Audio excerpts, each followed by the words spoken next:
This is a Galactic Network podcast.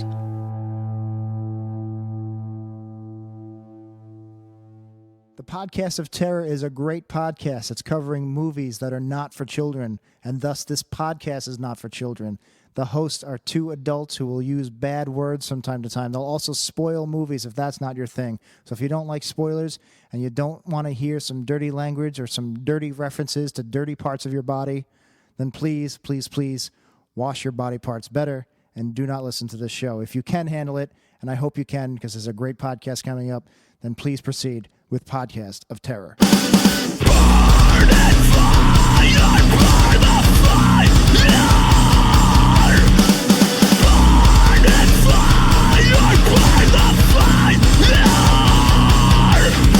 fire. The episode of The Descent, the one that we did with Phil Rude, like a very long time ago, that one got pulled down for something, copyright claim. Huh. Yeah, that's why in Slack, Nessa was asking if like one of us sang or played some sort of music. And I'm like, no. I don't remember at all. Did one of us pull out our nipples? Are our nipples copyrighted? They might. Yours might be. My nipples might be copyrighted. It's just because I have The Simpsons on my nipples. Yeah, that's true. How have you been? Good. I have this caramel pumpkin macchiato beer, and I'm really regretting drinking it. Oh no, why? It's not very good. It's not very good. Someone's a buddy of mine sent it to me along with a pumpkin pie and some pumpkin ale. So yeah, I only poured part of it because I'm like, this thing could suck real bad. So that's and it sounds like that was the way it went. Oh yeah. Things are good. My internet kind of works now. So, that's better. Yeah. So what happened? So there was water in the coax line between my house and the pole. Oh jeez. So it would generally be about one down, like 1 meg down. Yeah. So it was physically unable to like you would be choppy. There would be no way. Like my upload was fine. It was just the download was garbage. So anything you would say would be choppy. And since I record the audio locally, like that doesn't really do well for a podcast. Yeah. And I need to get my my shit together on the mixer and stuff to help pick up the slack on stuff like that. But at the same time, it still would have been just a pain in the ass because you wouldn't have been hearing me. Well, and that's the thing. There was just so much more. Like we couldn't watch TV. Like we have Hulu for high beat. So we have Hulu for TV. Let me know if that's better, by the way. He told me that is better. Okay. Lost my train of thought. So we have Hulu for TV. So like the internet, it would drop enough packets that Hulu would basically take a shit. And not like the Roku that we use is not, it like drops the Wi-Fi connection all the time. So it's very difficult, like when someone in this family really likes football. And when the Packers play and the cable goes out, it's not a pretty sight. Yeah, I think I've talked about my ordeals with our cable box in our living room before. Mm-hmm. They gave us a wireless cable box, and for some reason it has the shittiest Wi-Fi ever, and everything else in the living room works fine, but that cable box just can't fucking deal with it, and it's constantly having to be rebooted because it freezes up and locks up with some code, and it's like, oh, we'll get better eventually, and it never gets better on its fucking own. And Comcast doesn't fucking care. They keep saying, oh yeah, this is your fucking problem, right? I mean, we know that it's working, but it's not. I can show you right now that it's not working. Well, we'll reset it and it'll work. Yeah, for 5 fucking minutes. How about you get your asses over here and run a fucking coax line like you should have done originally, you dumb bitches. And I made an appointment, and 3 days before the appointment, I was like, well, maybe I should reschedule that appointment. I don't really want to deal with that this weekend. I'm not feeling up to it. And I go and I look, and it turns out that they canceled the appointment 3 days after I made it without fucking telling me. Oh. And then I think they charged me for it. I haven't even checked my bill yet, but I'm pretty sure they charged me for it too. So we, I was in Denver when like the internet dropped one time, and I had to like tell my wife what to reboot. Right. Sorry, I remember you saying something about that. It's so you can, from like the Spectrum cable webpage, you can reboot your modem remotely. Yeah. So I went in there and it's just a connection issue. And I'm like, well, that's not good. So then I could never do anything remotely. So I had a guy come out like the following Monday, the Monday after I got back. he's the one who said, yeah, there's something not good, so they have to put in like a request and have someone come and run a new line. Well, it's been so wet that they kept putting it off, and then it snowed on Halloween here. Right. So it was basically every week. Every Monday after that, I would call in and be like, well, what's going on? Like, I really need my internet to work. And then they're like, oh, there's someone's coming out. It's 7 to 10 days, whatever. So I called like November 8th, and I was like, what the fuck's going on? And like, well, they closed your ticket on the 1st. I'm like, well, my internet still doesn't work, so get someone out here. Yeah. And then basically it was this Monday they finally fixed it. So I called back like last Thursday because they said someone should be there in 24 hours, and I see car pull into my driveway and then just leave, and the shit still doesn't work. So I called, and then they're like, well, someone will be there in 24 to 48 hours, and it was like 90 minutes later a guy came and did it. I'm like, why did it take 3 phone calls? It feels like where we're at with the cable companies, because you're in a different cable company than I am. Yeah. You're Charter. They know their shit is cooked. Yeah. And they don't fucking care at all anymore. They're just like, when I called up to get my cable bill lowered, because you have to do that every year or two, they keep inching up, and then it's like your promo thing ended. So I called up to get it lowered, and they don't do that anymore. They're just like, guy was really nice. You basically I'm sure have to say you're gonna leave. Yeah, the guy's just like, well, fucking, I wish I could, but I work for assholes that don't want to do that. Yep. And it really felt like he was just trying to talk me out of getting any TV. Like, they know they're going to be a dumb pipe eventually, and he's just like, so do you really watch these movie channels on your cable? And I'm thinking to myself, well, I really don't. There's like 2 things maybe I watch a week, and I could definitely get those other ways. But I keep thinking that Erin is going to watch stuff because she will go through the Comcast stuff and like flip through horror movies when she's run out of them at every other source. But we do have a lot of other sources at this point. Right. Why not? I got an email, Hulu's going up again. So I basically set a reminder for 2 days before my billing cycle ends to switch to someone else. Like, it's a fucking Hulu shell Live game stuff, the TV. Yeah, because so we had Sling and then an antenna, and I think the antenna got fucked, and I'm too lazy to fix it. So we switched to Hulu, who has live local streaming. Everyone except Sling has local streaming at this point. Right. But it's, the shell game of which sports channels do you want and which ones are you going to miss out on. And I guess Sony just ended theirs on their PlayStation TV. PlayStation View, yeah. That's gone away, and so there's YouTube, there's Hulu, there's a couple other ones, but it really does seem like nobody really gives a fuck about local channels. We as the viewers do, but all these companies are like, oh yeah, we'll give you the single replay TV, except for the TV part. Fuck the TV, right? And it doesn't need it. Yeah, it's strange. So like ultimately I'm gonna switch to Spectrum TV, which now what does ESPN give you? Does it give you any of that? ESPN local Plus? Stuff? Yeah. Sweet God, no. Oh, so it's a sports thing that doesn't give you sports. Right. I don't even think you get ESPN. No, because with the new Disney Plus thing, yep. If you do the group, it's Disney Plus, Hulu, and ESPN, which again, like that's the same thing I've been fighting with my cable company for years. Yep. Fuck your sports. I don't need that. Get it off of my shit and then just charge me less. Like, I know this is your rock hard fucking hold on things. Yeah. I don't want any of it. So please take it away. And they won't. And I still pay shit tons of money to them. So ESPN Plus doesn't do dick. No, so ESPN Plus is like, so there's ESPN, ESPN2, ESPN3, ESPN like University. So it's like the Ocho. It's basically. So what happened, like the reason it started was Fox had UFC. So there would be UFC fight nights it was like Fight Night on Fox is what it was called. Fox lost the rights to ESPN for those. So now ESPN Plus handles all of the fight nights for UFC. And then essentially what they did is now to get pay-per-views, instead of it being through like your cable box, you have to get it through ESPN Plus, which means you have to pay ESPN Plus and then $60 for a UFC fight for pay-per-views. damn. Yeah, so every month they're like, oh, if you pay $75, we'll give you a year of ESPN Plus and the pay-per-view. And I'm like, I'll fucking wait till tomorrow morning. Right. Yeah, it's become a racket, and now like I'll just go to Reddit and watch somebody who's streaming it through that. Which they cracked down on it now, so you can't even really do that. Like I know people who have like these Russian websites, but they don't lend themselves well when you stream to a TV. So I'm like, we'll just wait till tomorrow. Yeah, not a big deal. But the thing, like when I went through the motions of canceling Hulu Plus or Hulu just to see, they're like, well, if you want Disney Plus, we can get you that.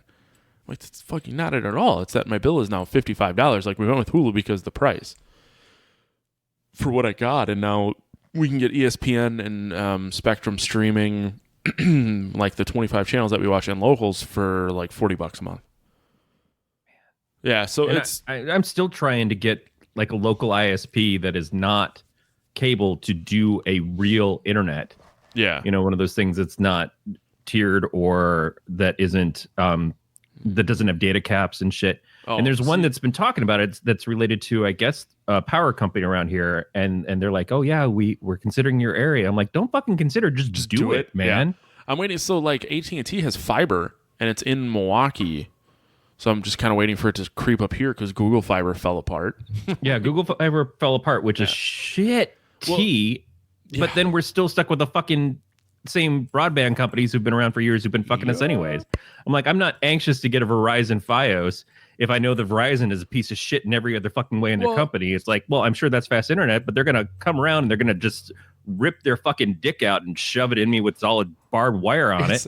It's what they do. Yeah, it's just a shell game of like who you want to handle. So we switched our wireless phones to Spectrum, who just leases towers from Verizon. So we went from Verizon to Spectrum, which is the same service, and the bill's like $55 less a month. Yeah, exactly. So, and that's the same thing I see. Like, yes, it sucks and it's kind of a pain in the ass, but I'll fucking switch every 3 months if I have to, just because I fucking can and I pay enough attention to do so. Internet, I don't have that luxury with because I really have one option. Unless I want like wireless or some teeny tiny company with data caps, like you said. At least Spectrum doesn't have that, and I don't know. Like my right now, it's fine on my desktop, which is wired. Like my Xbox is wireless, and I'm having like weird speed issues there. But that, like I set up mesh here too. Mm-hmm. So like an Asus router, and if you buy a new Asus router, then you can make your old Asus router like a mesh node. And because of the camera on the other garage, and then when she is out there doing stuff, there's a TV in there. So there's so it's like I need Wi-Fi to be at that garage too. So I went the mesh node instead of an extender. And because the one in the garage where the Xbox connects to is older, I don't know if it's just getting shitty download that way. And it's like, yeah, so that's the thing about mesh stuff. I think one thing can fuck it up for everybody. Yeah. No, but that is like, I am interested in a mesh network, and Comcast has a mesh network that works with their shitty ass routers and stuff that's supposed to be like, oh, that's our next best thing. And it's like, yeah, I don't want to pay for your fucking equipment to then be beholden to your goddamn company. Yeah, even Beat said that the AI mesh is a bit wonky.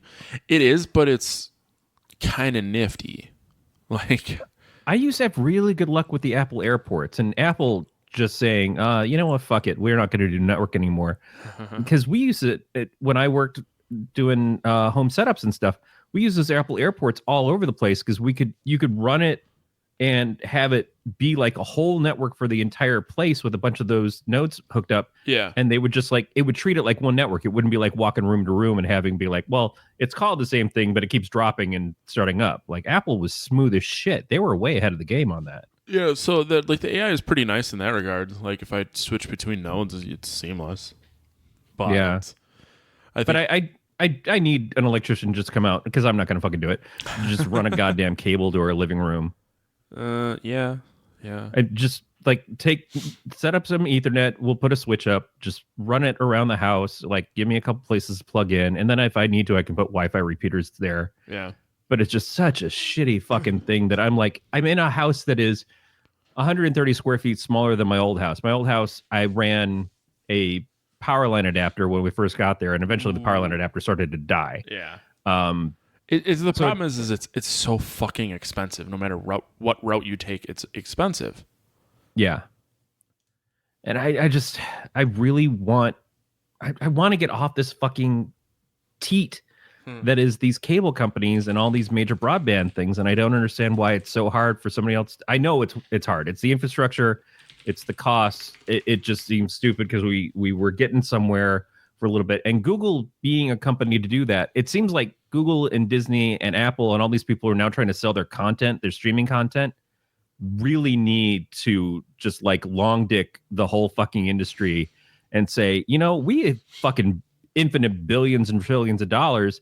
Let's just fucking buy it out. Let's just take all this shit over.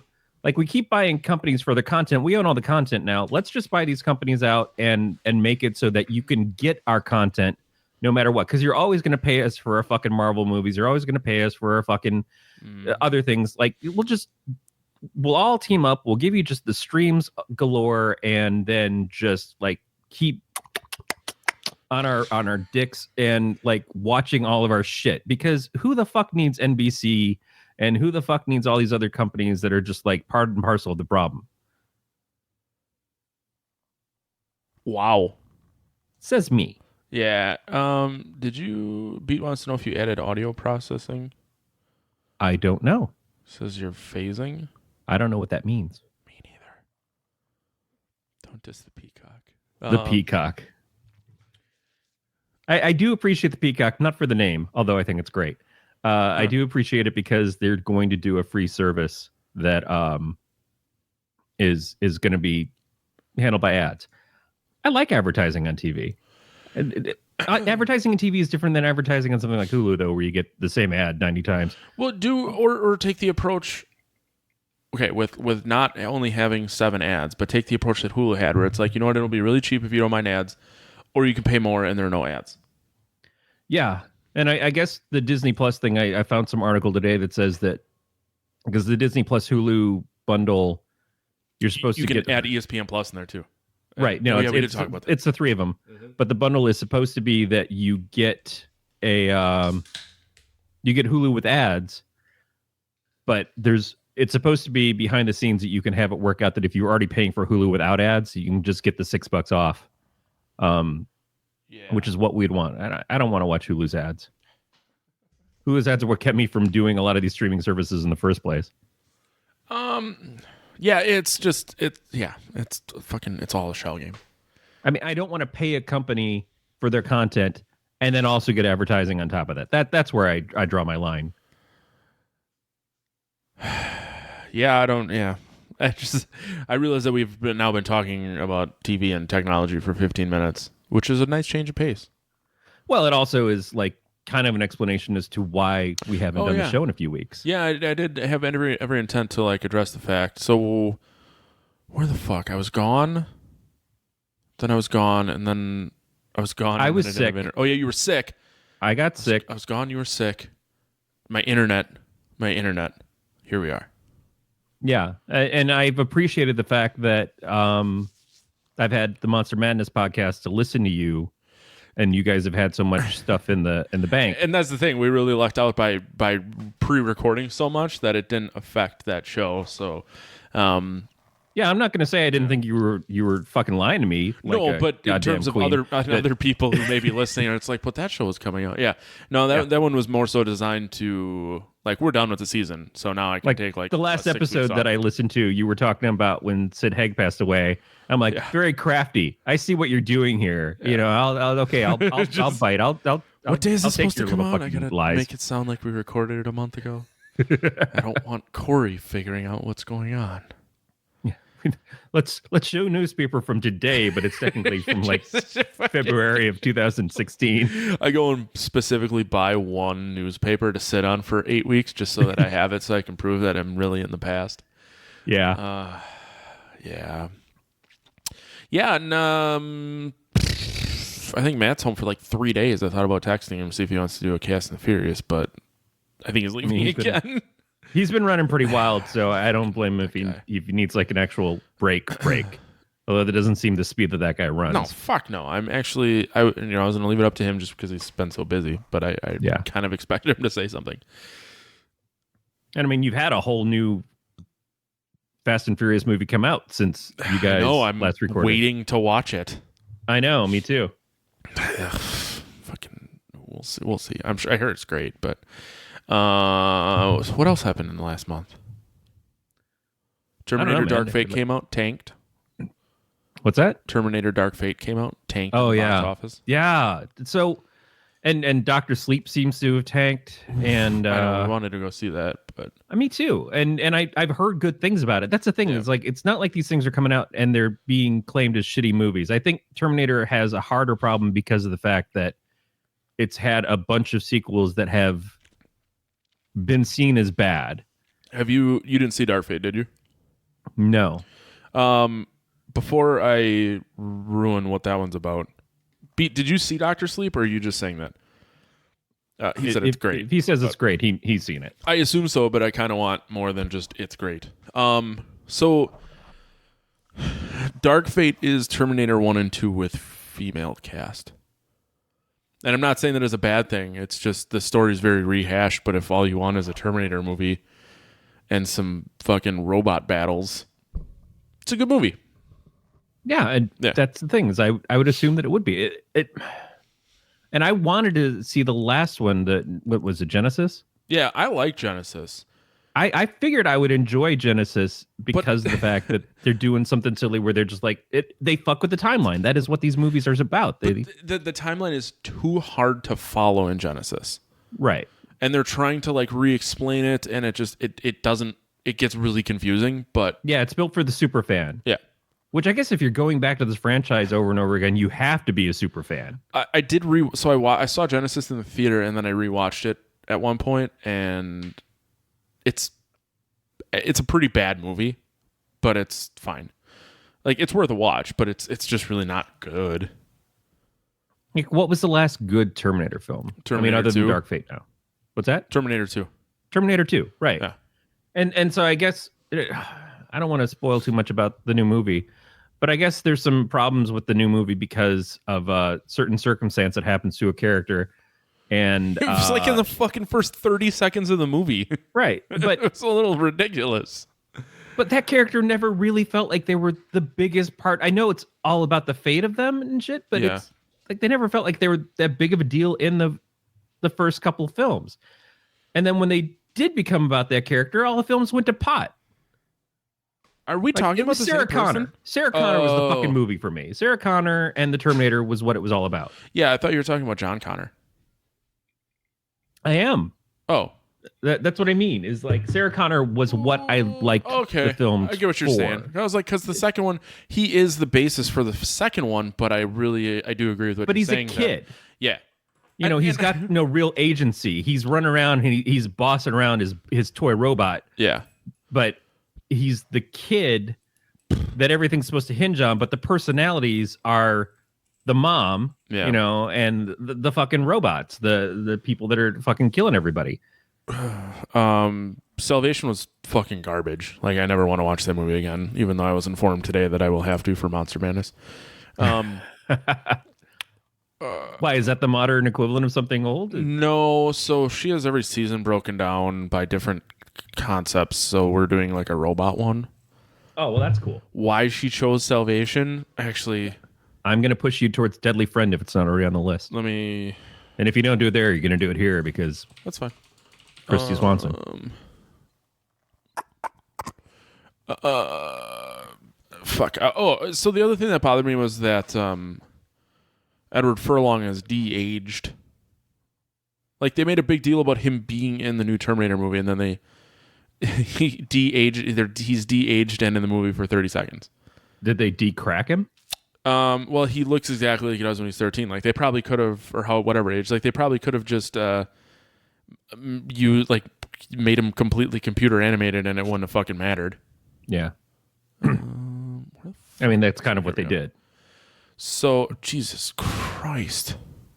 Like, that should be the Terminator movie. That should be the modern day Terminator movie, is creating AI versions of characters in films and stuff and people just believing it. That's what it is today with character assassination. Not like, we don't have to fucking kill John Connor. Right. We just have to ruin him. Well, That's modern day. He ruined himself. Well, I know, but that's... Deadly Friend is on this one, as is every fucking Terminator movie. Which I'm not like 1 and 2. I'm not upset about. 3, Rise of the Machines. I haven't seen in a really long time. Salvation, never want to watch again, and then Genesis, we just talked about. But God, like both Rise of the Machines, I just remember being so bored during that film, and I had Claire Danes in it. I like Claire Danes a lot, especially at that point in time. I just remember watching it and going, "Where the fuck is Sarah Connor?" That Claire Danes is one fine piece of ace. No, I'm not. It was a Billy Madison reference about how Claire Danes is attractive. Yes, that Veronica Vaughn is one fine piece of ace. Veronica Vaughn, what is that from? Billy Madison. That's the teacher. Billy Madison. That's right. Yep. Okay. Yeah, man, I just the franchise thing is hard enough, but then to do your franchises 40 years after the originals, like the Dr. Sleep thing is also that's nutty. And there's still the like I know Beat's saying that it's really good and I believe him. But it's still kind of weird because it's got to deal with the fact that it's based off of a movie that was based off of a book, but the movie and the book are so different from each other. Right. And how do they play that out? So I think that's interesting. Yeah, I mean, there was some like I'm looking at taking Alyssa to Denver for vacation in like spring, and I want to go to the Stanley and stay there. Mm-hmm. And because I started looking at prices, I signed up for whatever deal alert shit that they feel like they were going to do. And when Dr. Sleep came out, they sent out a bunch of emails and it's like, you can come see the movie here. I'm like, that's kind of cool. Like they're really playing into that. So it's helping that hotel as a business that Dr. Sleep is coming out. Yeah. So I mean, there's like a little more than just the fact that they're, rehashing a 40-year-old story or whatever way you want to look at it. But, and I constantly see like 1,001 sweaters and pants and shoes. Aaron bought some shoes, but they sent her the wrong fucking size and then won't take them back. Of this design from the carpet in the movie. Yeah. And so like there's a fandom for this stuff, but I also don't think that when I saw the ads for Dr. Sleep that it really did enough to show that it was continuation of The Shining. If it wasn't for knowing that it was the sequel to The Shining, there's no fucking way I ever would have known based on the even the name. Like even if you were paying attention and you heard that they call him Dan Torrance, like would you know? Right. Yeah, it's a weird situation to be in. And at this point in time where Stephen King is having this kind of resurgence again, it's kind of a bummer that it hits this road bump of like we go from the It sequel, which good, not wonderfully received compared to the first one, but I think it did well, to then this. And then I'm not hearing a lot of people talking about the Hulu series, which I've only watched half of the first season, so I want to get back to it. And he's got some new HBO series that's coming out in January. There should be a lot more stuff about Stephen King kind of being talked about, but I'm not seeing the interest. Yeah, it's matching that. I don't know. I don't know. It's weird. It's a weird time for everything. You think of bands coming back that were gone for 10, 12 years, 15 years, whatever, or bands that never really went away get a resurgence. There's sequels and remakes, and there's no official plot on what it is, but Paranormal Activity is coming back in 2021. Right. So, like, could we just get a fucking original story? Well, that's it. We had the Jigsaw movie, and they're making another one of those. Oh, Jesus Christ. And we had Rings had some new version. The Grudge is being remade. The Grudge is being remade for America again. Yeah. Yep. I just, man, I always complain about remakes and relaunches of just, they haven't been that long ago. Is it really that necessary? On the other hand, when you have the flip side of, oh, this is a sequel to a movie from 40 years ago, I guess that didn't work out either. Yeah. It's just, rough. We got a hunger for so much content that we keep going to the same drawing board in the films and TV in a lot of ways. It's like Punky Brewster's got a new show coming out because I guess Fuller House is just like cracked open the fucking pinata of everything of like, hey, every shitty show that you might have liked a little bit as a kid, there's going to be a new version. Well, so Beat said that there are more original movies being released than ever. I was really waiting to see. Nobody goes to watch them, let alone talk about them, which I think that's a really good point. Is there is a ton of original shit coming out. It's just you never hear about it because there's no advertising. Because they expect the people are going to want the big the investment is in the giant films, and they're not making new movies as giant films. Yeah. Since you mentioned hunger, I think we should really get into our Taco Bell minute. I don't remember what was out the last time we recorded, but right now they got the double chalupa box. Double chalupa being the feature item of the month. There's a Baja Blast birthday freeze. Isn't there a Pornhub video about the double chalupa box? The double chalupa box? I'm not going to look it up. Maybe after my next beer. The Grande Nachos box with seasoned beef, $5. That's going to be a good deal. I have been spoiled shitty by my new building. We just built this like giant ass fucking megadome Apple looking place. 44,000 square feet. It's Jesus. Holding about 15,000 employees. The cafe in there, like they got actual chefs. Mm-hmm. Like we have a pizza oven. Living that good life in my Corey. Building. Yeah. Like a real open flame, hot as shit pizza oven in this thing. And it's all kind of hugely subsidized. Yeah. So it's incredible. Yesterday I had it was from the salad area. So it was shrimp and peanuts and pineapple on like glass noodles, I think, with some basil and stuff. For whatever reason, I was like, you just ate a glass salad? Well, no, that's was one way, like a pad healthy. thai. Yeah, no, I totally know what glass noodles are. Just the mental image of you just chewing on glass. Yeah, chewing on glass. Yeah. It's not high school anymore. But it was really good, and it was like $5 for this fucking thing, and That's it was not bad at all. Yeah, crazy. Yeah, we've got the Starbucks is subsidized. Whoa. And then they've got coffee stations everywhere. So like every 100 feet, there's a coffee station. There are more coffee stations than there are restrooms. Oh, damn. So it's insane. So like we have gone from going out every day for lunch to going out maybe once in a week when we feel up to it, because it's also been snowing and shitty here. We've just been staying in and eating there all the time. And yeah, like I was thinking the other day, like I haven't had tacos in a while. That would be kind of nice. And I remembered that I did make tacos not too long ago, but not the same as like going shitty ass tacos from Taco Bell. Right. Oh, I love Taco Bell so much. So yeah, I'm eating worse at home right now because Erin's sending me to McDonald's because she didn't want to deal with the just like we were both kind of feeling crappy and everything. She's like, "Go get McDonald's." So I'm like, okay, I'll get McDonald's, and I'll get some cheeseburgers. So I am on fast food again, which I'm not happy about. Yeah. But they have a double fillet of fish that I really want to try. So here's a fillet of fish, which is already crap, and then we're gonna give you two. It's fucking. There's something special about them. The Quick Trips here at gas stations. I know you don't have them. They have like a fish sandwich that reminds me very much of a fillet of fish, and it kind of turns me on a little.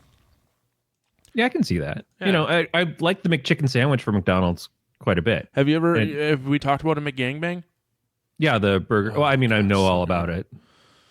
I don't know that I could ever work up to saying that to the 15-year-old girl who's working in the drive-thru. No, you just buy a double cheeseburger and a McChicken, and then you make the gangbang yourself. Yeah, but a self-produced gangbang is never as good as getting a gangbang provided to you. Can you make me a McGangbang? Just, mister. Like, I feel like that whole thing was created just so somebody could feel like they can get away with saying that to some poor teenager. Is that a sex scene with James McAvoy in it? It is now. No, I'd bang him. I don't know. The fast food thing, it's still rough. It's still like I want to just get past it. I want to do better. The new stuff at work, like I'm trying to do better.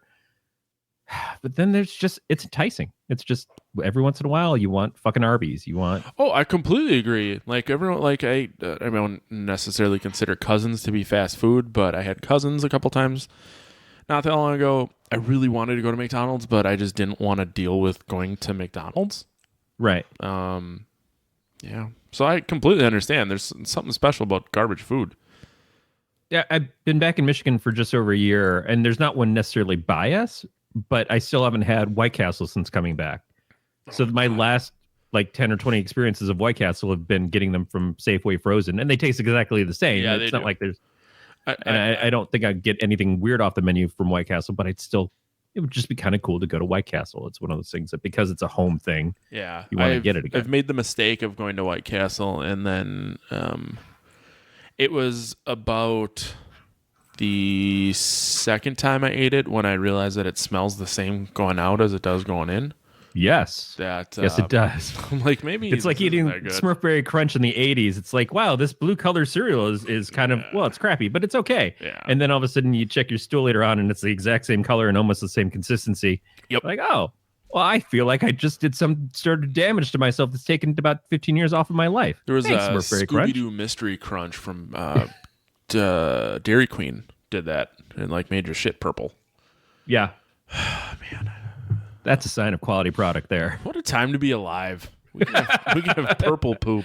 I mean, don't get too honed in on it because you won't be alive for long if that is what you're eating and why you're eating it. It's just I want to make my dookie sparkle. Just fucking was that the Chappelle show where he's is it Puff Daddy or whatever, it's the Cribs and he has the diamond grinder so he can make his dookie sparkle. Oh god, that was a fucking good one. Do you think that character is just basically like Kanye watched that once in a fever dream and decided that that's who he is now? Yeah, it wasn't a person. It was it Tron? Was it his character Tron? Yeah, I think so. Yeah. It's quite possible. Fucking Kanye. Like I'm as weirded out as Kanye has made me. I mean, it's not like I've ever been a Kanye fan or anything anyways, but as weirded out as he's made me with the weird shit that he's done since about the time that he told Taylor Swift that she wasn't good enough. Because that's helpful. What a fucking poor decision. Like, I don't care for Taylor Swift's music, but she still makes more money probably playing one concert than I do in an entire year. Oh, yeah. No. But it's just this guy now going to religion is his next thing. Like, the Kanye activist is weird enough on its own. But the Kim Kardashian activist is even weirder because when she does it, it seems kind of normal. When he does it, it's just like there's not a deep end deep enough that he's gone off of. Because he seems dumb. Like, he doesn't seem like he's doing anything with real, like, genuine intent. It just seems like he's a fucking idiot. And we're probably going to get kicked off the internet for talking shit to Kanye. Beat did point out that nobody messed with the Yeezus men.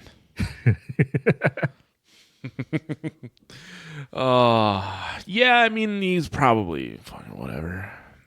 He's kicking it with Joel Osteen. Like, the hell? I guess if someone who's super rich is going to hang out with some religious figure, it might as well be Joel Osteen. Yeah, I mean, I guess Jimmy Swaggart isn't available anymore, so... Oh, fuck, man. I don't know who Jimmy Swaggart is, but he sounds fucking cool. Oh, yeah. Speaking of fucking cool, guess who I'm going to meet next weekend? What's that? Guess who I'm going to meet next weekend?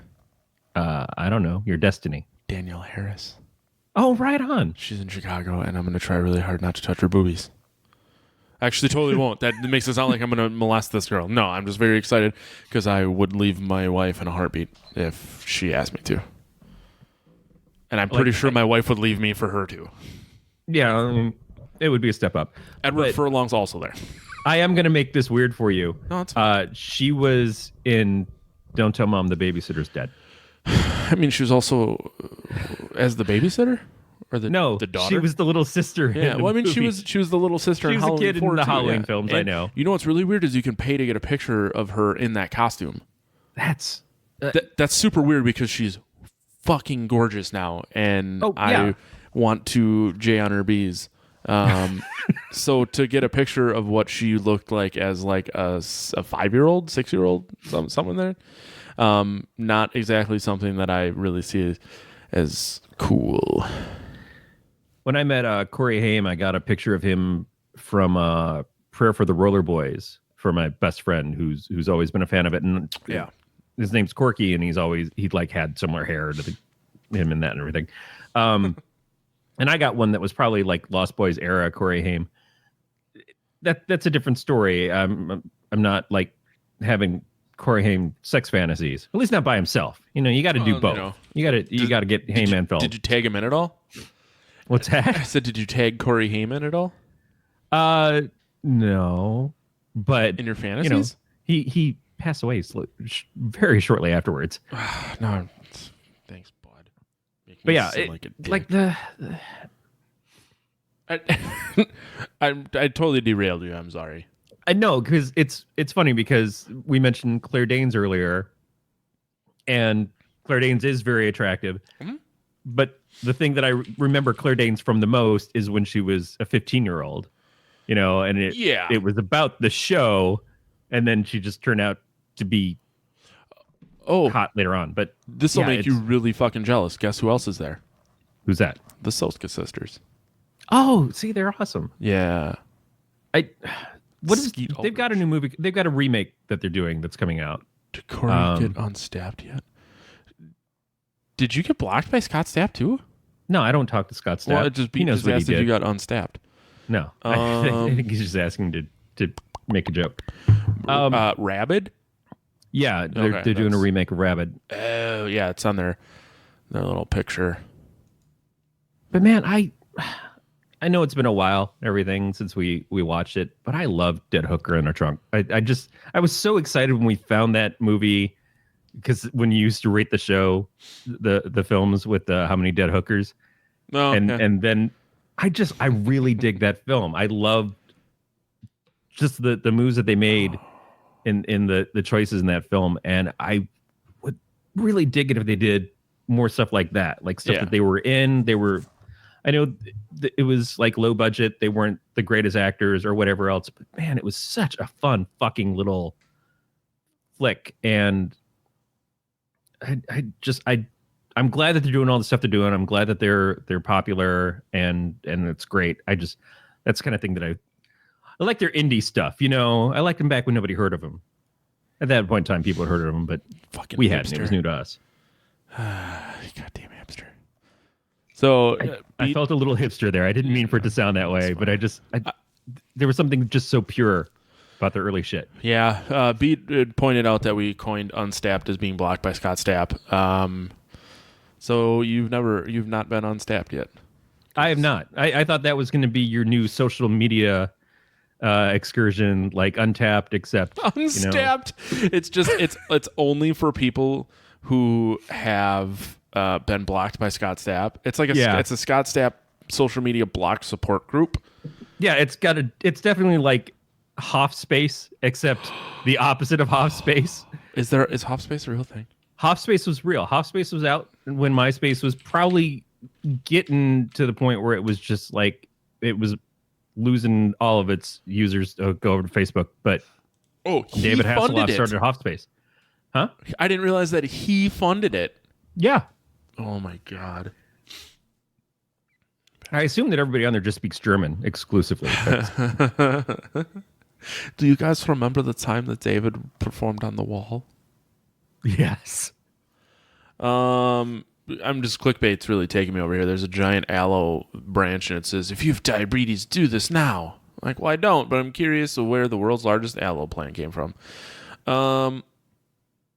Yeah, the website still doesn't exist. I'm really upset about it because I wanted to do some internet research on Hoffspace. But isn't it sad? Like Justin Timberlake came in and tried to save MySpace and redo it for all the music stuff, and his investment in MySpace is less cool than David Hasselhoff creating his own MySpace ripoff that's just about him. Mm-hmm.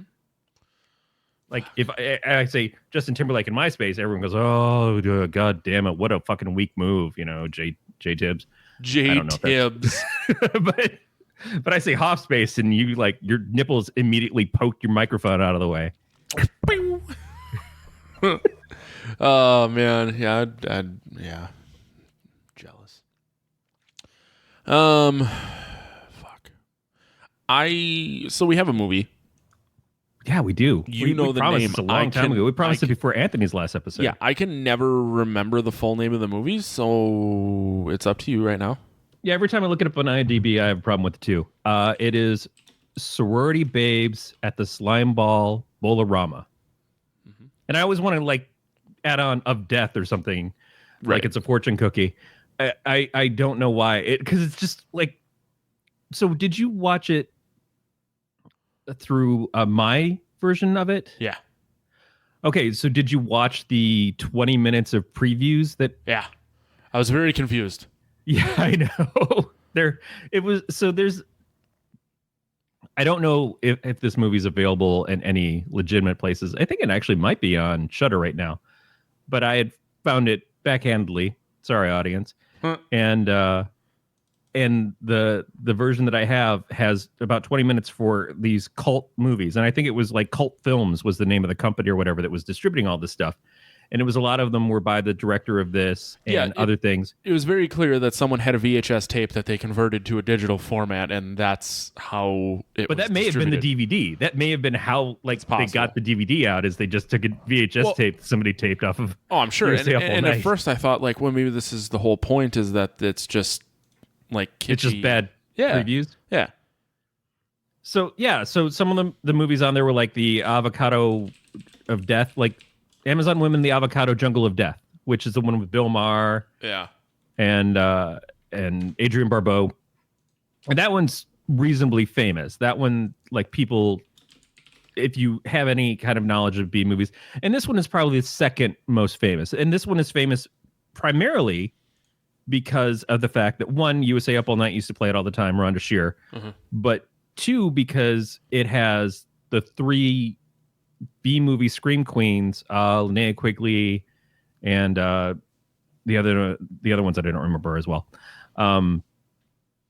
Brienne, somebody or another, Lisa, whoever. But they were all very popular in these types of movies. Like Linnea, we've seen in a couple of things now because she was in Silent Night, Deadly Night. She's the one who gets impaled on the deer horns. I feel like since you mentioned the remake, there's a remake of Black Christmas coming out too. Yeah, the PG-13 version of Black Christmas. Yeah. The female empowerment version of Black Christmas. I don't know what they're going for with that. Aaron and I saw the preview when we went to see It Chapter 2, and she just looked at me and she's like, who the fuck is doing this and why? And I'm like, I don't know. Maybe I don't get it. But it's fine. She was triggered. It's okay. Linnea Quigley was also in, I think you and Jack did Night of the Demons while I was traveling across the country. I believe so. If you did the original, not the remake with Shannon Elizabeth, then she was in that as well. So yeah, she's just like in a ton of stuff. She was in Return of the Living Dead, the first one. She's great. So like, to me, when it comes to Scream Queens, she's always the first person I think of. I know Jamie Lee Curtis belongs up there.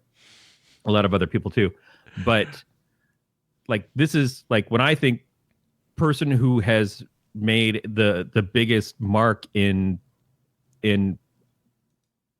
like B quality horror films, I always go to Linnea Quigley first and foremost. Yeah.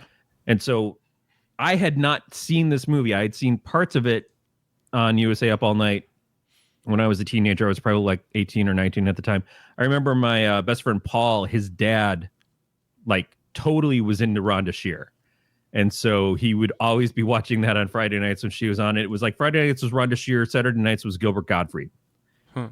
And so he would always be watching the Rhonda Shear stuff. And I remember being over at Paul's house and this movie being on. I'm like, that's a really interesting title for a movie. And that's what all of these previews were just like Attack of the Killer Bimbos, Space Babes from the whatever galaxy, like all these films, they're all just basically softcore Cinemax late night stupid fare. And like, this is the kind of shit that I just enjoy how ridiculous it is. Like, we have done a vast array of different movies on the show. Yeah. And this is certainly closer to a Santa Sleigh kind of film. Except there's no Bill Goldberg. But there's no Goldberg. But it cracks me up. It just cracks me up so much, and it doesn't try to be anything beyond what it is. And it just like the first half of the movie is sort of like an Animal House, or maybe more of like a private school, if you've ever seen that with Phoebe Cates. Yeah. And then it goes into a caper of like, oh, we have to send them to go steal this thing from a bowling alley for no arbitrary reason. And then all of a sudden a fucking imp shows up and starts turning them into demons and shit. It took a very weird turn. It took a few. It started with the first. Yeah, it's... But I've been wanting to do this. One, because it just seems like it's so hacky and ridiculous. And two, because, it also seemed like, well, Matt's going to like this because there's full frontal in it. The internet is full frontal, too. The internet does. But how often do we get to talk about what you watch on the internet when we're doing this show? We could right now if you'd like. That's true. Yeah. Are you going to read the whole list of categories on Pornhub again? Should we do porn tube this time, or I want you to do it in one breath. I want you to like really build up to it and then see if you pass out. I'm gonna have to practice. Yeah, I'm afraid of what your practice sessions are gonna look like. I keep getting halfway through and then I gotta beat off. 3 fucking trees worth of Kleenex in the room. No, you're just gonna come back and the blinds behind me are just gonna. Don't say come back to me in this conversation. Pete, I got rid of my Twitter when I found out Scott Stapp blocked me and realized that Twitter was not for me anymore. So he's talking about a redirect, and I don't know, man. I miss Scott Stapp. Although I started following him on Instagram, so I think he's back in my life. Oh, yeah. He hasn't blocked you there yet? Does he know? No, I've tried to get him to block me there. We haven't gotten there yet. You were the little fucking boy who's pulling the girl's pigtails because you've got a crush on her, and so you're mercilessly abusing Scott Stapp. I'm not abusing Scott Stapp. Well, the thing is that nobody's gonna care. Nobody gives a shit. It's like, well, fucking Scott Stapp. All right, sure. Like we're not pointing fingers of like bad Matt, bad boy. But you just seem to love him so much. And at the same time, the way that you show your love is just. But I don't like. I don't think I like him that much. Like Creed is fine, but I don't think their music is actually great. No, not at all. Like I would never have a conversation with anybody about Creed, as opposed to like, I would have a warning. I would have contents may contain Creed. Watch your ass. But I would never like be talking about Creed if not for you. You're welcome for that, by the way. Like Nickelback is funnier to say, oh yeah, like bad music, Nickelback, because it's got the hard K. A hard K is funny. That's humor. That's just comedy 101. But Creed is just not funny. It's just sort of sad. Like you can't even claim like the most despised band publicly by people who might not even really deserve it, because Nickelback beat you out for that. You're nothing. You're just goddamn nothing. You wrote a song about golden streams, so of course we've got all the P jokes, but that's it. That's all we got. You just have this desire to just Stappify yourself. Why? I don't even think he can talk to you anymore. Where did Scott Stapp touch you? Where didn't he touch you? Is that what you're upset about? He didn't touch me, and that's the problem. Didn't you like see him in a Denny's or something? No, I wish. No, I was just in Kansas really drunk, and that's how he blocked me. That's how I was drunk in Kansas, and then Scott Stapp blocked me. Yeah. And then I clicked my heels together 3 times and wished to be in a death metal band. I kind of want to start a band that's just like death metal Creed covers. No. Yeah. No. That's a way to rocket to hell. sure? Is it really a rocket to hell, though? It's probably a Sputnik to hell. Is that a Russian joke? Yeah. I mean, obviously it's a Russian joke, but I guess I'm just curious. I don't know. It's Creed. Yeah, we should probably fucking get back to this movie because I feel the need to pee coming on. Yep. That was quick. Yeah, it's not going to take long with you. No, I guess I didn't realize we've been recording for almost an hour already. No, I know. And we're just now getting into the first 2 minutes of conversation about the film. Welcome back to PoT, everybody. Yeah, right. Did you miss us? I'm going to rely really heavily on you for this because I watched it a really long time ago and you didn't rewatch it, you dick. No, I decided I was actually a really productive adult instead all day. All right. So I can't even be like, I don't know, man, I just played video games. I napped. Yeah, no, I didn't. I thought about it. I'm sitting here in my bathrobe looking like death warmed over because I napped all day. But that's how I look at all the shows. That is the appearance that I present to you, the viewer. Where do you remember the movie starting? What do you remember about it? I'll fill in blanks, but I want you to take lead on something. Really nothing. I'm not even going to lie to you. I remember it being really cheesy, and then all of a sudden they were going bowling for some reason. Not at all what happened. All right. Wait, so it starts out with three guys in I guess a dorm room apartment kind of thing. They're all in college, and they're talking about the Felta Deltas, which I do remember that. What Greek symbol is a Felta? Let me see. Is it a fish? Greek symbol Felta. I bet you it doesn't exist. No, it probably doesn't. No. It's just a great thing to say for a made-up sorority. So two of the guys are the same nerd. They look the same, except one of them is just obsessed with watching movies and stuff on TV, and the other one is reading through Penthouse. But I could not begin to usually there's a category of the geeks that you have, the one who's kind of cool. You have the nerdy guy with the glasses. You have the overweight guy. One of them is a sex addict, but two of these guys are sex addicts, and two of them are super nerdy, and just one of them's fat. So already the ratios are off, but I guess they just worked with what they got.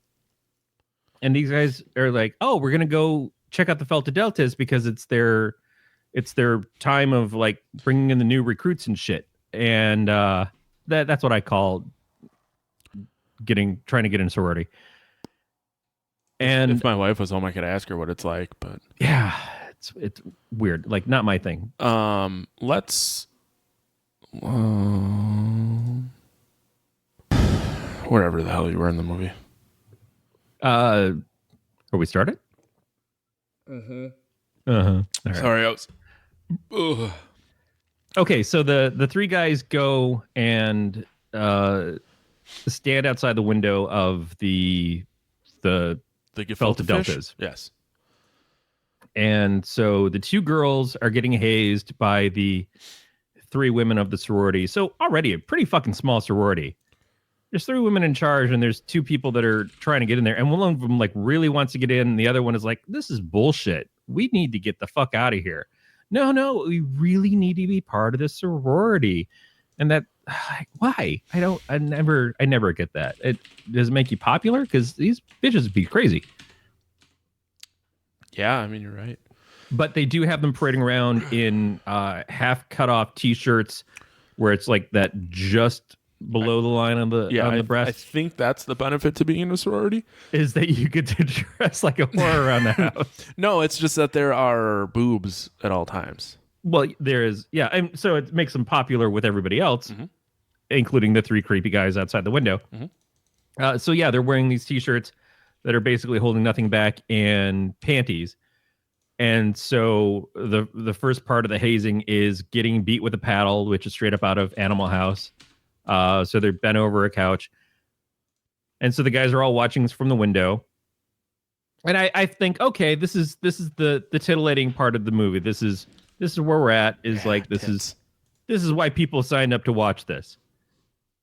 But then two of the other hazers like come out with cans of whipped cream and spray them down.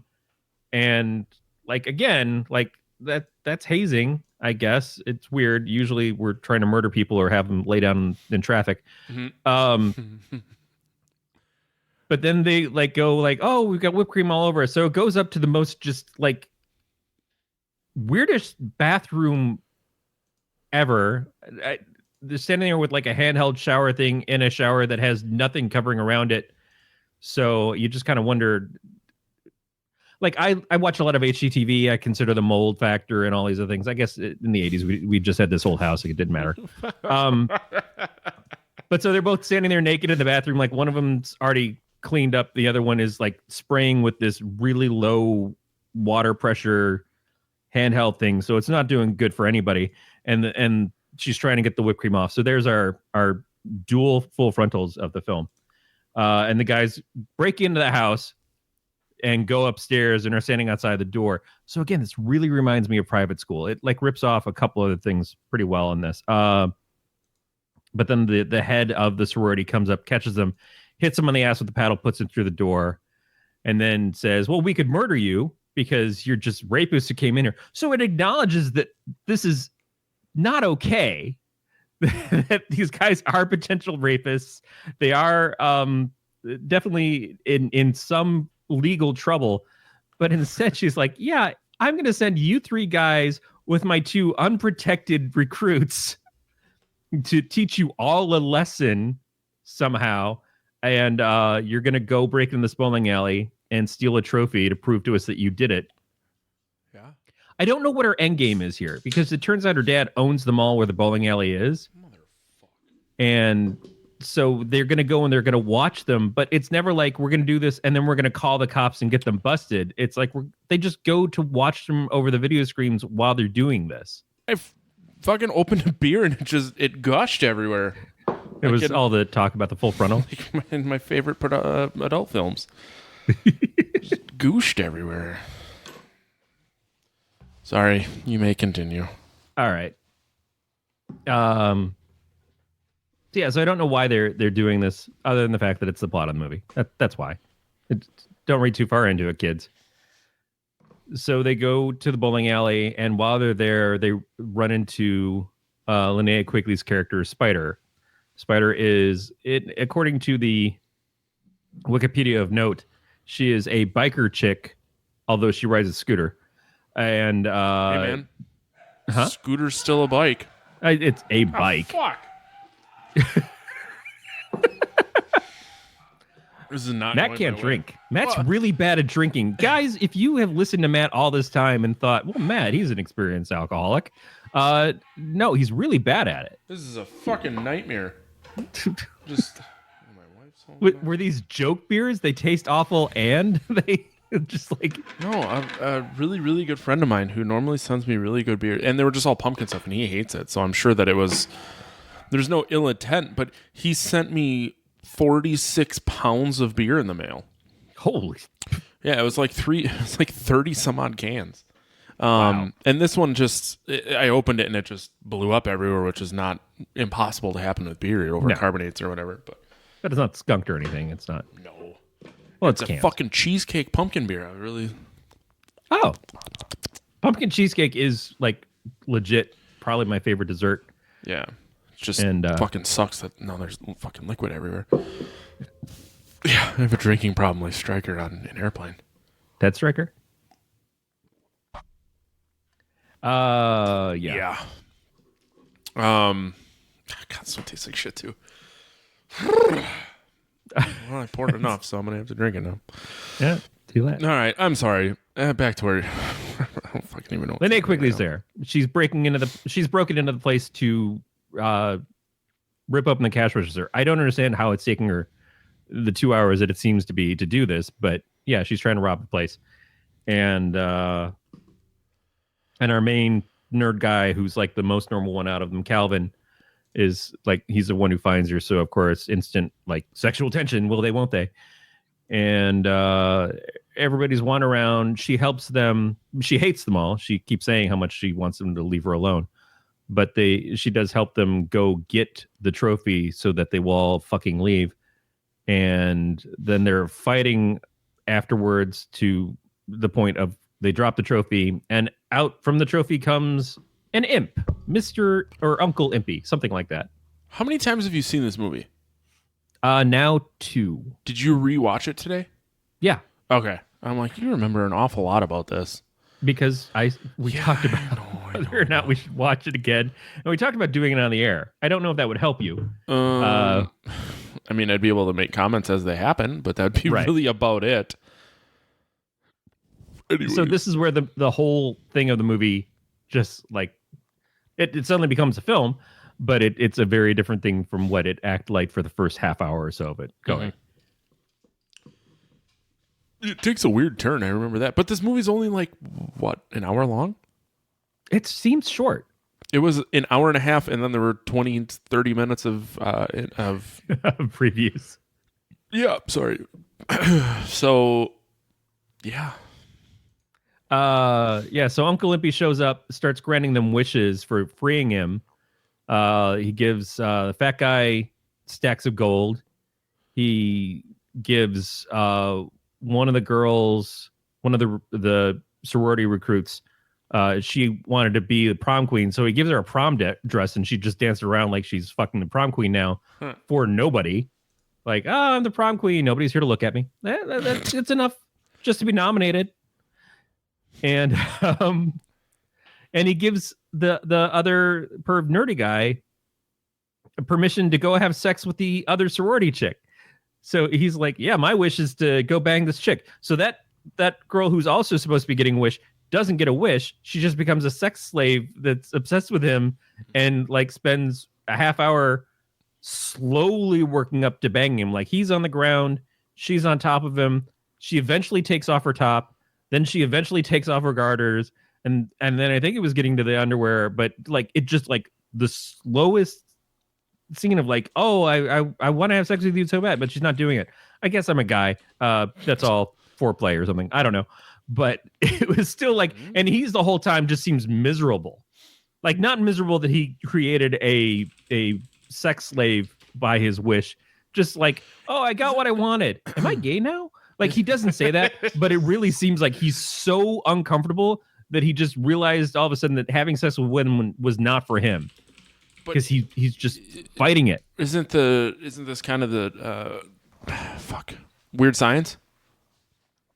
That the guys create the women out of their dreams and then they spend the whole movie not having sex with her. Yep. When that was her whole purpose.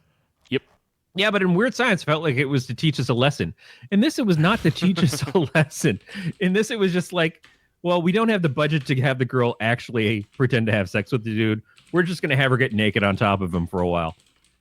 I don't know why it was the way it was. I guess to stretch it out. Because I guess they needed to keep them preoccupied for a longer period of time in the film. Mm-hmm.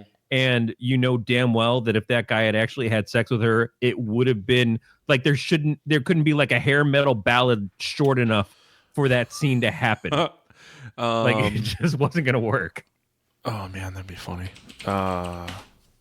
Ladies and gentlemen, Whitesnake. Oh, damn it! You know, which is by the time they announce Whitesnake, it's over. Right. David Coverdale walks in and just criticizes him the whole time. Oh man, you guys know that I'm cooler than Robert Plant, right? You know, just exactly that. I don't know. It just seemed like it was weird that she gets possessed, but then the imp goes to the three queens of the sorority who were doing the whole hazing thing and like turns two of them into monsters, and the other one, because she fell back from her chair, doesn't get turned into a monster then, but he's got like he says that he's not a full powered imp, like he's not as powerful as other imps, but he's got some abilities, so it seems like he's just like parlor trick imp. I remember that being a little odd. Like what makes you a full powered imp as compared to not? Maybe because he's been in captivity for so long, but he really seems like he's underselling himself a lot when he goes through his diatribe of like, I'm an imp, and with that I've got certain abilities, not as powerful as other ones, but that's fine. That's my impersonation of Uncle Impy. And guys, if you haven't seen this movie, it's fucking spot on. It's pretty good, actually. Yeah. I'm turned on. Right. So he electrifies the doors and stuff of the place to keep them all held there, and he turns one of the girls into a demon by giving her bad acne, and the other one he turns into a bride of Frankenstein because the character's name is Frankie. So why not do that? And then they go and so the wishes that he granted to the other people, like the sex one worked. Like making the one girl the sex slave continues to work, except for the fact that they never have sex. But for the guy he gave the gold turned out just to be blocks of wood. And for the girl he made prom queen, her dress turned out to be fake and was just all shreds and stuff. She's like, what about my dress? And he like mocks them. But third dude is banging or potentially banging away in this locker room with the brainwashed girl the whole fucking time. So why waste the effort on that? Why not like have her become a demon on top of him and then like slaughter him? It's really weird how the power stuff works out. I being a D&D person, I have a system of rules that I think needs to happen for Magic, and it seems like there was a lot of there was like some 2nd edition mixed in with some 5th edition, and it just doesn't make sense. But here's the other thing, like, please include yourself. I totally fucking lost it.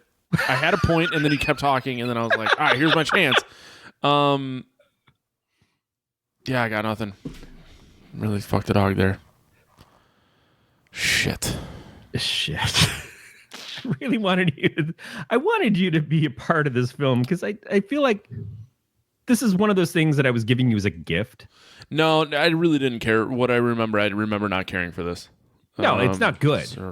It was never meant to be a good movie. It was meant to be a dumb movie, and that I'd hoped you would enjoy the dumbness of it. Sorority babes at the Slimeball Bowl-O-Rama. I'm looking up the Wikipedia. To try to remember where we're at. Yes. A lot of the movie now becomes the two possessed girls killing the other people.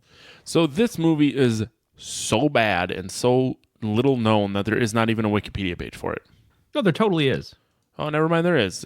I started using the new Edge browser, the one that's Chromium based, and the search results are fucking. It was like out of order because it's using Bing. Yes. Yeah. Yes. Edge. We're gonna rip off Google, except for the good part. Yeah. Microsoft. I hope they pay us for that ad. Oh, they should. No, you know what? I mean, that one's on the Bill house. Gates is already the richest person in the world again. So this week. Yeah, this week. We'll see what happens. See what happens next week. All right, boobs. All right, boobs. Where are we? So Babs, the sorority headmistress, who's like the total, like, I like spanking people. Yep. She tries to run away. That's when she touches the door and turns out to be electrified and knocks her out. Yep. So Calvin and Spider spend a lot of time running around trying to hide and occasionally say things like, oh, we should go see if the other people are still alive. Oh, nope, they're not. They take the fat guy's head off and use it to play bowling because you're in a bowling alley. You have to have a scene where you bowl with somebody's head. There's also the janitor. Do you remember the janitor? Kinda. The janitor's got some good pedigree. So he gets locked up into his janitor room when it first starts out, when the sorority women are going there to watch the video. They like bump into the door that he's coming out of, and he's constantly confused. He was in They Live. He's actually got a lot of things that he's done. But in this, he's definitely the biggest comedy relief. Buck Flower. Buck Flower. Yep. Yeah. I just saw his name. I loved his 90s hit Stay Tonight. Isn't that Buck Fowler? Maybe. And that's originally when I saw Buck Flower, I thought it was Buck Fowler. Not the same person, but Buck Flower, you were not kidding, was in literally like fucking a ton of shit. 45 movies. Maybe more. I mean, the three main actresses in this and him all have a large pedigree of of films. Like, this is as crap as this movie is, realistically. Yeah, it's not good. It should be considered, and is honestly the epitome of the director's things. Like, all the other stuff he did was basically kind of the same shit, but nowhere near the level of what this was. But there's a lot to this that if you're a fan of the horror community, matters, because these actresses are a big deal for horror films. You know, they've been in so much stuff, and he has been in a lot of stuff. And the guy who did the music has actually done a ton of stuff and is still like doing a great bunch of shit. Like, it sort of belies itself of how rank it is, but all these people moved up. Yeah. Like, I was thinking the other day about what I used to watch on USA Up All Night, and one of the things was an early Adam Sandler movie where he was on a cruise ship. What? Like, before anybody heard of him. I think it was around the same time that he was doing Remote Control, so I don't think he'd been on Saturday Night Live yet. Oh, holy shit. Let's see here. Going Overboard? That's probably it. First thing he was ever in. Yeah. And oddly enough, he is on the cover. Well, yeah, because he's Adam Sandler. By the time that people notice the film and they actually try to do release stuff for it. Was this any good? I don't remember anything about it other than the fact that it was him. And I'm like, oh, it's that guy from Remote Control. What's he doing? Huh. That guy's going to have a pretty good career. I think he was probably on Saturday Night Live by the time it showed up on USA Up All Night. Probably. But it was like when he's doing Opera Man and shit. He hadn't hit Adam Sandler level of knowledge, and we hadn't had Billy Madison or anything. So it's like, but yeah, it might be you being the fan of him that you are. Well, you might want to check that out. But I also, I don't know. Was this his first attempt to turn a paid vacation into a movie? I believe so. But I don't know if you put someone else in Billy Madison and Happy Gilmore, they may just be as good of movies as with him. You know what I mean? No, as much as I have problems with a lot of his work and everything, there is a purity to the character that he's playing. Is just it's him. It's got to be him that does this. Like Will Ferrell playing characters. Nobody else is going to pull that off like Will Ferrell does. Yeah. I think that those films are successful because of the personality and the electricity of the people that are in them. And Will Ferrell can definitely have a bomb, and Adam Sandler can have a bomb. Adam Sandler's had plenty of bombs. Yeah, but if you're watching it at all, it's because of them. No, and that's a good point. Pete says he likes Little Nicky, which is funny because Little Nicky was like one of his first hated movies. Oh God, I can't even get through that thing. I can't get through his character. I don't care about that character didn't bother me. I haven't seen it in a really long time, so I'm going to change that. It's just the look, the voice, everything about it. I can't watch. I can handle The Water Boy, but Little Nicky, I just can't even sit 5 minutes of that film. There's some amazing stuff in there. Like, isn't Ozzy Osbourne in there? Yeah, and Reese Witherspoon plays his mom. Uh-huh. Like, it's such weird shit, but I can't sit through it. Kevin Nealon gets the tits on his head. Right. I don't remember that part. I've never been able to watch that much of it. I have just a visual memory of him putting a bra on his head. And it's also one of those movies that's like, it's about the two guys that he's always hanging out with more than it is him. The guys who did Grandma's Boy. Yeah, Grandma's Boy is a fucking amazing movie. Grandma's Boy is a great movie, but I don't like those guys. They keep showing up in everything. It's like, God damn it, I don't. Yeah, but they're in all of his movies though.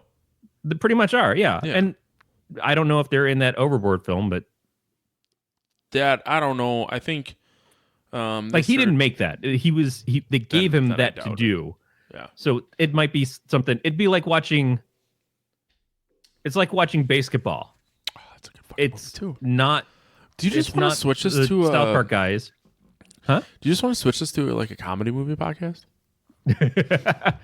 I kind of feel like it already is. So I think what we should do is at some point in like episode 200, just switch to comedy movies. Don't change the name. Don't change anything. Just switch movies. Oh, like when we did 80s percentile? Well, that was April Fool's though. That was an That April. was also the one we But did. not everybody Xanadu. knew that.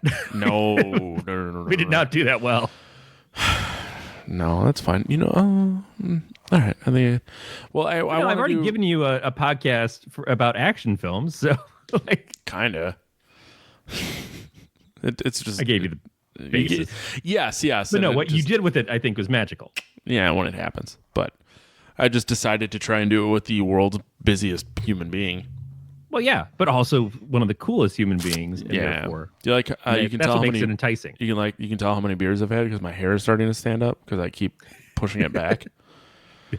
That's like, it's goddamn sexy, is what it is. Well, I didn't wash my hair today because it's the dry season, so it's very malleable.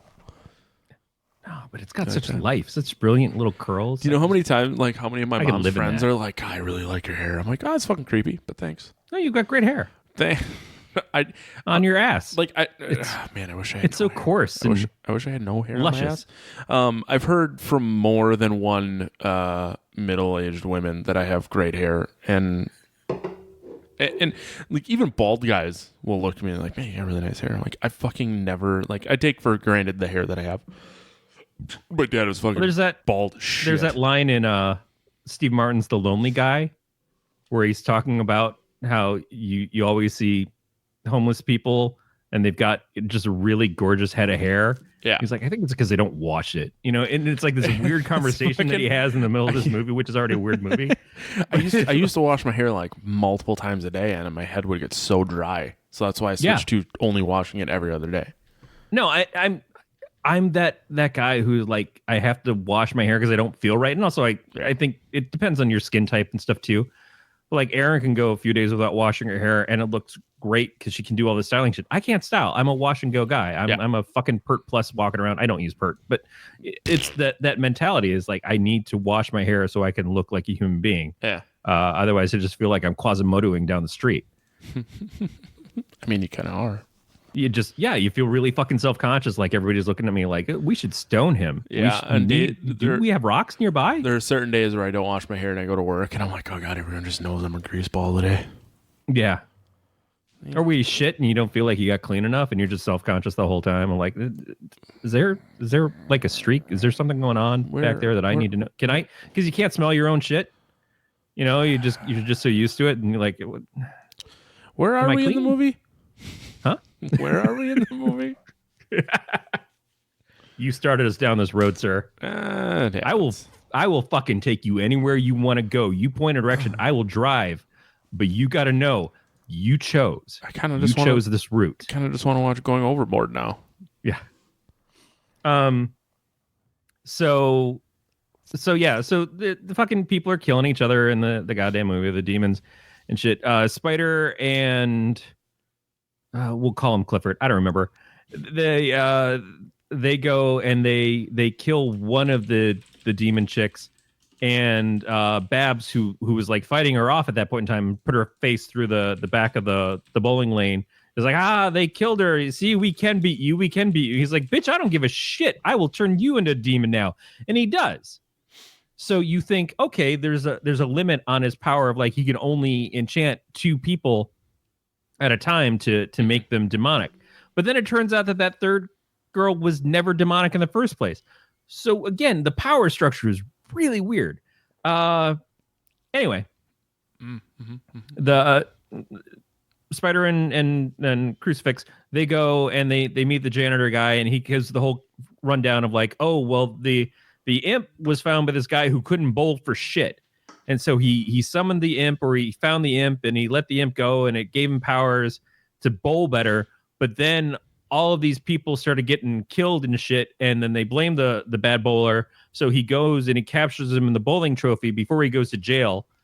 And I guess that's kind of the thing. It's like, yeah, I captured this imp. Yeah, we're going to fucking lock you up right now, okay? Because there are a lot of dead bodies around here, and you ain't sound insane. So he's like, and I've kept the secret for years, and I've kept him in this trophy in this bowling alley thinking that he would never get out. I don't get that either. Like, yeah, there's an imp and he's in a bowling trophy, and I work at the bowling alley and I know all of it, and I'm just going to leave it up on the shelf and hope that nobody fucks with it, because people never fuck with anything. That's just constant. Like, there's no there couldn't be a random earthquake or something like that where the bowling trophy falls over and opens up because it goes pretty fucking easy. Anyways, he gets killed. Sweet. Yeah. Like, he does have some of the best lines in the thing because he's got a hearing aid and he does that thing where he's like, and then the imp got out and Linnea Quigley is like, we don't give a shit. He's like, no, he didn't get bit. He got trapped in a trophy, like that kind of shit where he's like, I hear it wrong, but it all makes sense. Yeah. What else can really be said? They fight the demon people. They chop the head off of the Frankenstein demon, and it hits the door, and the magic cancels out the magic of the door, so that the door opens up. And Calvin, it's his fucking name's Calvin because it's written on his underwear. Calvin like fucking, and Billy Madison when he takes the shirt from Frank. And, yeah, sorry. It's okay. You really want to do an Adam Sandler podcast? I do actually. So Calvin notices like the magic cancels out the magic. So you think, wow, okay, that's really interesting. That's something that they can do something with down the road. They never do. It's thrown out there like, oh, that just makes sense, but we don't utilize it at all. And they go to leave. Calvin goes to start the car because Spider keeps telling him, go be my little bitch and do the shit I'm telling you because you have no personality otherwise. And then he goes and starts a car. And then the demon that they thought they killed on the bowling lane jumps out from the backseat, and Uncle Impy says, "Demon in the backseat. That's the oldest trick in the book." Which is, he does a lot of things like that. He just makes little crass comments of like when they burn the dude who's trying to have sex in the locker room, they burn his face on a griddle, and he just all of a sudden it switches to Impy, and he's like, "That's a crispy critter." Like stupid shit lines he just throw out for no reason because I guess they invested in the Impy puppet and they just have to use him sometimes. That was the only place they spent their $90,000 was on exactly. Uncle Impy. It really is. Yeah, the thing was filmed over like 12 days at a bowling alley. They could only film at night. Well, they got to wait until League is done. Yeah, because we don't have enough money to pay for the bowling alley when it would be open. Right. Fucking right. Fuck. So this really is a movie with like maybe 8 characters and actors at all in it. It's such a simple, basic 80s B-movie film. And I really love these kind of movies. And I just think that there's such unmined gold in this schlock kind of territory that we haven't been getting to. And that's why I wanted to bring this to you. But you didn't like it. No, I appreciate it for what it's worth, which is like a really shitty 80s movie. Yeah. But 80s nudity. Like I love a good 80s Matt's going to be so happy because there's full frontal and there's actual pubic hair.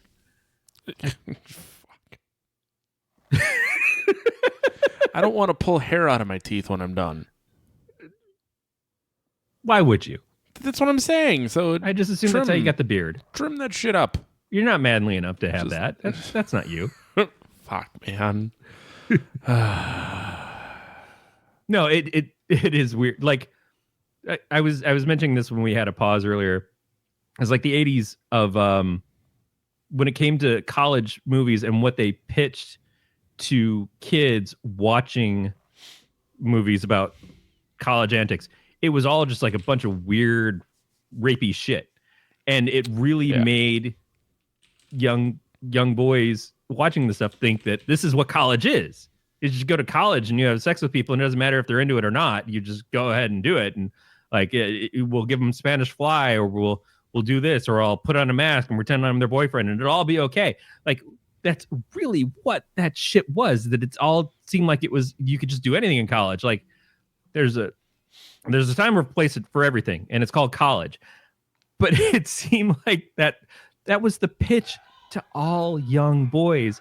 And it's what we kind of followed through on. And so like years later, when all this shit is going on and like, wow, there's a So there's a lot of rape happening on campus. Should we do anything about this? Oh, no. That's just kids being kids. Like, no, it was problematic because that was the glory of college presentation to all of us. I think it was in like when you got the literature about, hey, you've been accepted into this school. So here's how many people you're going to have sex against their will with. And here's where you get all the best drugs to knock them out and so on and so forth. All that said, 80s also promoted pubic hair on women, and that was important. I don't know why. Cheers. I mean, not as much as 70s did. 70s, your legs had sideburns. That was yeah. totally There's Jesus Christ. That was a bit much right there. That sideburns thing, and Matt shifted his hair, and he looked like fucking Wolverine. Yeah, it was so perfectly timed. Snicky. That's because I got a lot of grease. Erica's on this mission to get me to purchase pork roll. I don't know what it is. I've never had it, but spending $50 on something I may or may not like, a little concerning. Is pork roll an alcoholic beverage? Because it sounds like it would be something that you would get as a case of beer from somebody. And here's our pork flavored. It's literally just a roll of pork, but now her husband is texting me and saying, I eat one box for breakfast, pussy. And I'm like, I will pay 1,000 pesos to hear Dan say that out loud, because I've been listening to Dan, and he's just now, like, you can see that he started out kind of a little timid because he's there with you and Erica, and you guys have been doing podcast stuff for a long time. But he's just now kind of cracking the candy shell of his M&M life. And I would love to hear Dan say, I asked him to send it as a voice message. I can do this for breakfast, you pussy. I want to hear those words from his lips. That will make me super happy. Like a 3 pound, you cannot purchase this stuff in a reasonable amount to have mailed to you. Oh no, and it probably isn't legal in certain states, so it won't go through UPS. A 3 pound roll is $25, and then the shipping starts at $12 or something. And I'm like, so it's a bit much. Like, if the shit is good, like, I'm down, but I'm like, maybe they would send me a box, and it turns out that they just called me a pussy. And really took a turn. My friend Chris makes his own bacon sometimes when he was doing the dinner clubs and stuff, especially. So he got like a whole slab of pork belly, which sounds great, right? But then you got to realize that it comes to you looking still of the pig. Yep. So here's your big slab of bacon that you're going to be enjoying in a couple of months. Right now, it's got nipples on it. Yep. Not the selling point. Like that's why I live my life of like, I don't want to eat food I recognize. I process the shit out of that. Yeah. The chat is getting a little obnoxious about my challenging my manhood for purchasing meat on the internet. Matt only gets alcohol. He gets beer that you can chew, but he only gets alcohol through the internet. Food is direct purchase only. I'm not opposed to meat. It's just the thing is, like, I don't want to buy 3 pounds if I'm not sure I'm going to like it. You're opposed to meat with hair on it. Have I ever steered you wrong? Yeah, Erica, you're the fucking worst. You're literally the top 3 most hated people in my life. Egg sandwiches. She did not steer. Okay, so she talked me into egg sandwiches with mayo on it. Okay. It's not bad. So what I did, well, let's get back to food because I really didn't care for this movie. So I would do 3 eggs because I like protein. Make it as an omelet, fold it into quarter, or like half, cheese, quarter that. Okay. Toast. There was mayo. The first one I did straight mayo. This morning I did mayo and mixed hot sauce into it. A little spicy mayo. Okay. And then 5 pieces of Canadian bacon, or ham, as Erica calls it, because she's a fucking commoner. Delightful. Yeah, we are at my work. We are hooked on these breakfast handhelds, is what they call it, which is a sliced sourdough they started out with these rolls, and the rolls were really good, but they got into sourdough before they start actually baking all the stuff they're going to be doing in the building. But it's eggs with white cheddar and this really thin shaved ham. But the eggs they mix in peppers, red and green, I think orange peppers, and it just gives it a little bit of kick. Now, I'm not a person who put peppers in my eggs ever. Yeah. But this is phenomenal. So I guess he shaves all the white stuff off the inside of the pepper, so there's no membrane, but there's none of that like pithy kind of white stuff, which I don't mind if I'm just eating a fucking pepper. Right. And so it doesn't have any moisture to it. And he cooks the peppers down so that they hit the eggs when they're dry. And then when he does the eggs, he doesn't like swirl them around with a spatula or anything. He flips the eggs. It gives them a better texture. So he's just flipping them in the pan as he's cooking it. This guy is a fucking miracle worker with the stuff that he makes. And it is so goddamn good. And I dream about it. It wakes me up at like 3:30, 4 o'clock in the morning. Like, oh, I can't wait to get to work to eat this fucking thing. And then the whole ride there, I'm just like, I'm going to get my goddamn breakfast handheld. And like, it's my everything. So I get it. A good breakfast sandwich. But I do understand why the mayo would be good. Not necessarily as much for flavor, although I like the flavor of mayo on sandwiches and burgers.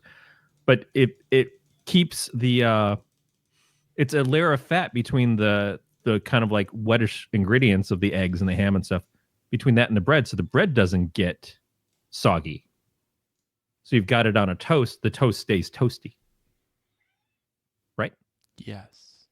I mean, I just ate it really quick so my bread wouldn't get soggy. That helps it too. I don't really know. I don't know what else to tell you, bud. I don't know.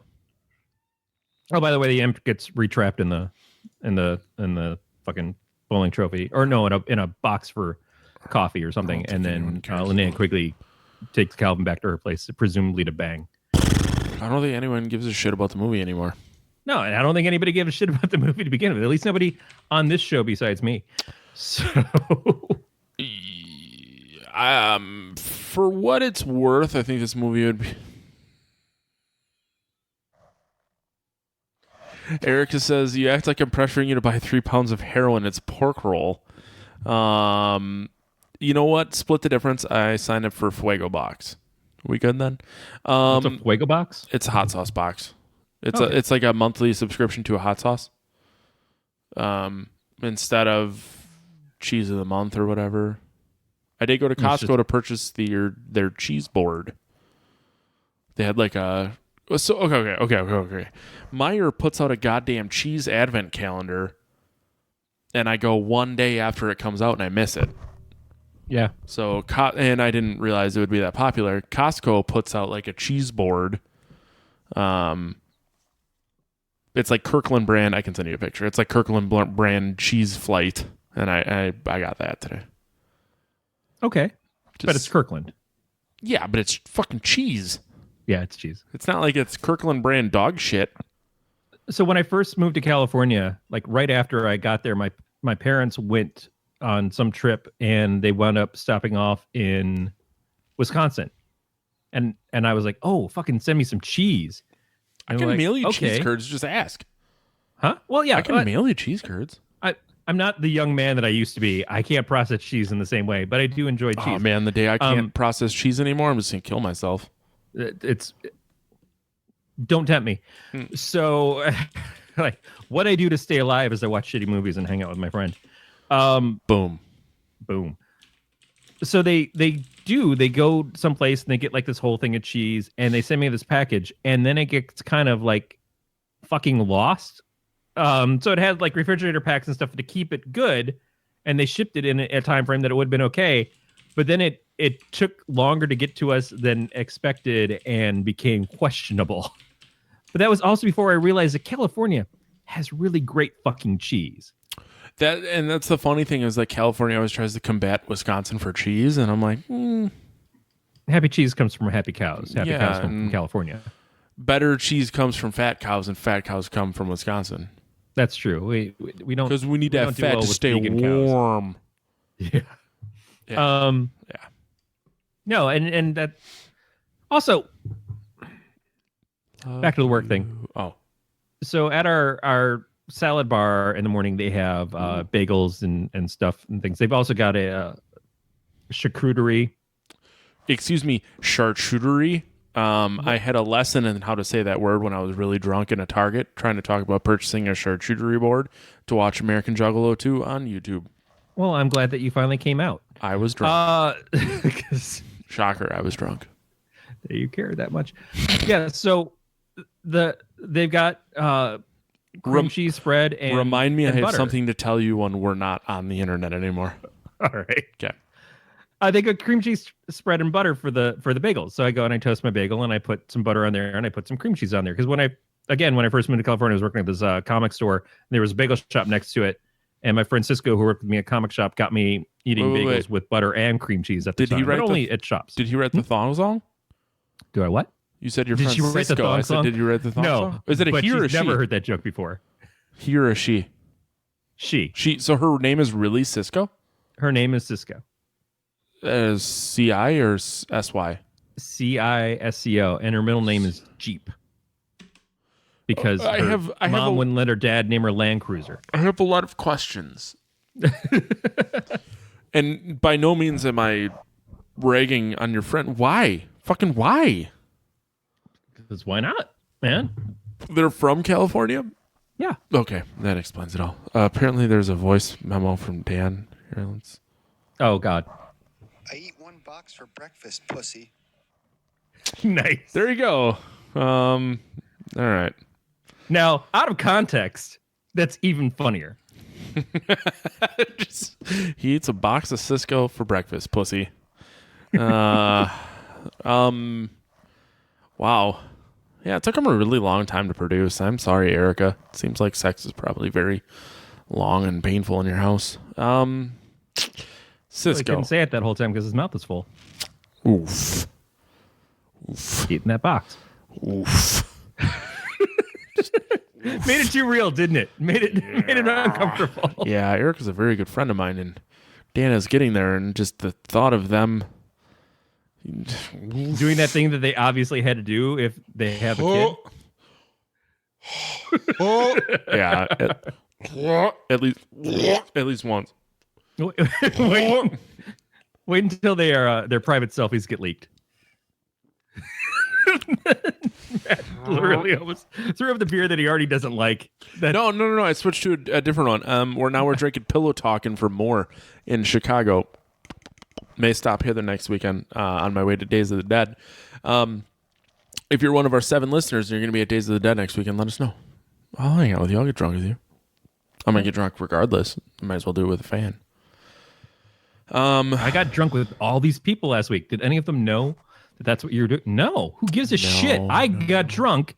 They were there. It was a good time for me. That's how I choose to remember. Well, I know my/our friend Chris, he really only watches the live videos and never listens to the show, which is fine. But it's him and his wife and a bunch of our mutual friends that are there. This is where I met Coolio last year. It's that You're making convention. Cisco jokes, and then you got Coolio to pull out. Like, who the fuck are you? Your favorite people are Scott Stapp and the Coolio? 90s.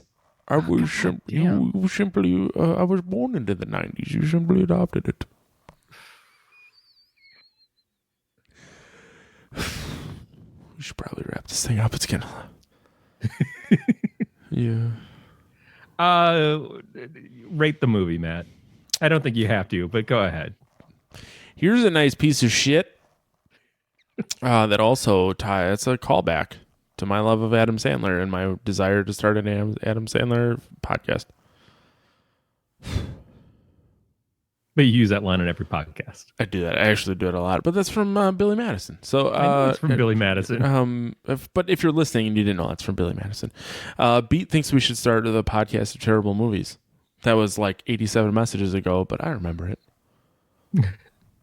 I would argue that's what we've already done. Or terrible movie reviews. I think it was the podcast of terrible comedies. Yeah.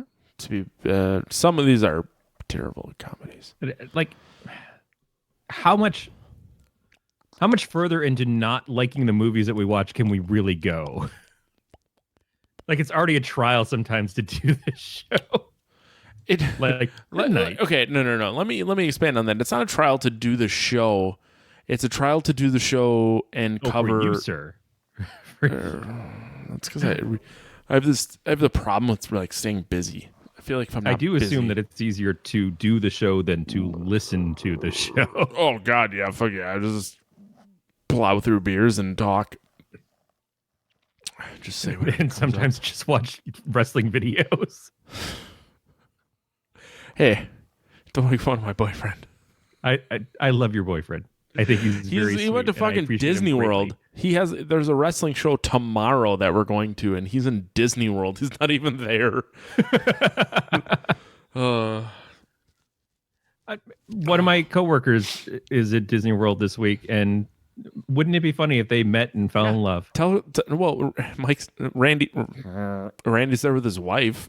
Yeah, John's there with his wife too. That doesn't matter. Oh, I assume that your friend was a female. All right, John, look up Randy Fitzsimmons. Just yell, "Yo, I don't Randy. see gender."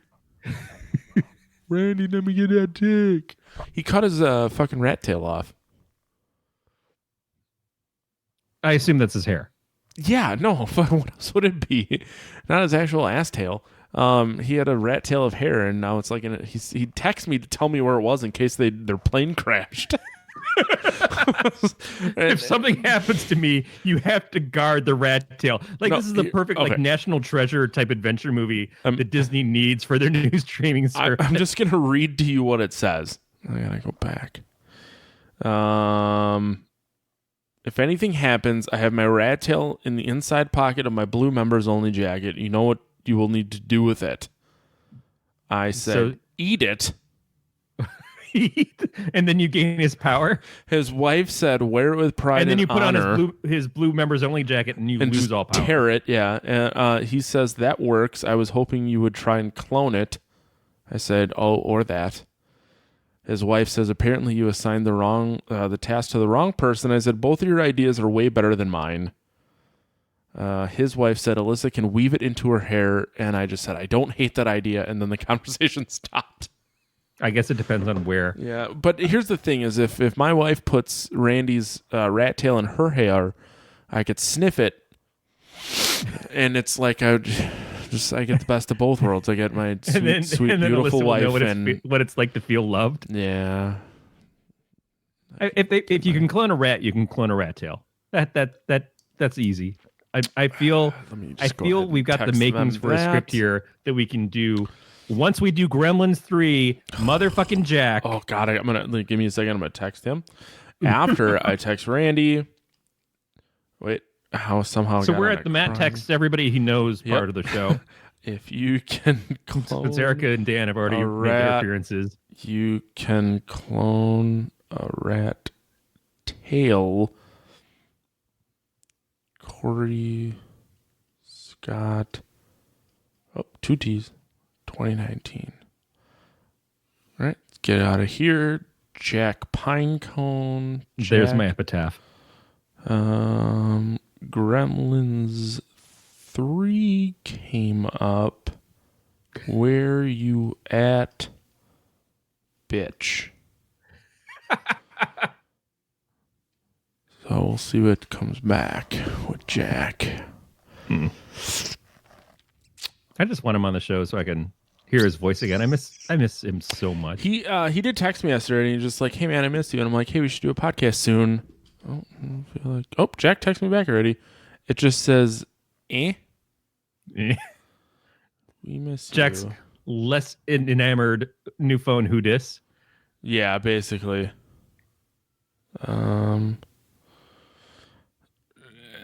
Good sign. He's not out yet. It's still early.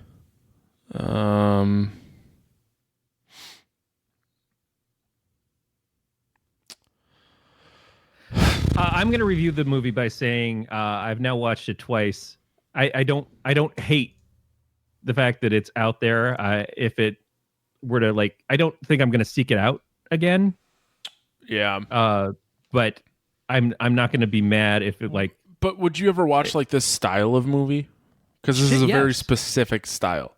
Yeah, because God, that's the thing is like if there was this Roku channel that was just all movies like this, I guess Full Moon kind of is a lot of movies like this. And remember that I like that movie with the fucking weird dolls and shit, Blood Dolls that we did way back when. I would absolutely like. This is the Joe Bob Briggs of the heyday, not like the Joe Bob Briggs now where he's gone all Hollywood and shit because people are all like, oh, fucking nostalgia, Joe Bob Briggs, which is cool. I'm happy Joe Bob's back. Good for him. And good for, the horror community. But this is the kind of weird shit that I fucking love. And I would totally like if I could be a dude like an MTV VJ for a channel of the schlock-B horror movies. Ooh. I'm a guy with a fucking pulpit in his attic. Like, this is kind of what I'm made for. I just don't know that I'm the best choice for the host, but... Are you saying job. I am? Huh? Are you saying I am? Yeah, because you're drunk all the fucking time. You're perfect. And you're just so goddamn pretty. I just had a bout of burping like Rick from Rick and Morty. Yeah, while I exactly. trying to form a sentence. You are what Gen Z loves, sir. You would definitely be the best choice for that. I have a thick cock and I'm always drunk. Yep. So that thick cock is doing nobody any good. Yeah, and that note we should close the episode so I can hang on with my wife. You're just gonna imagine that she's got Randy's rat tail in her hair? Yep.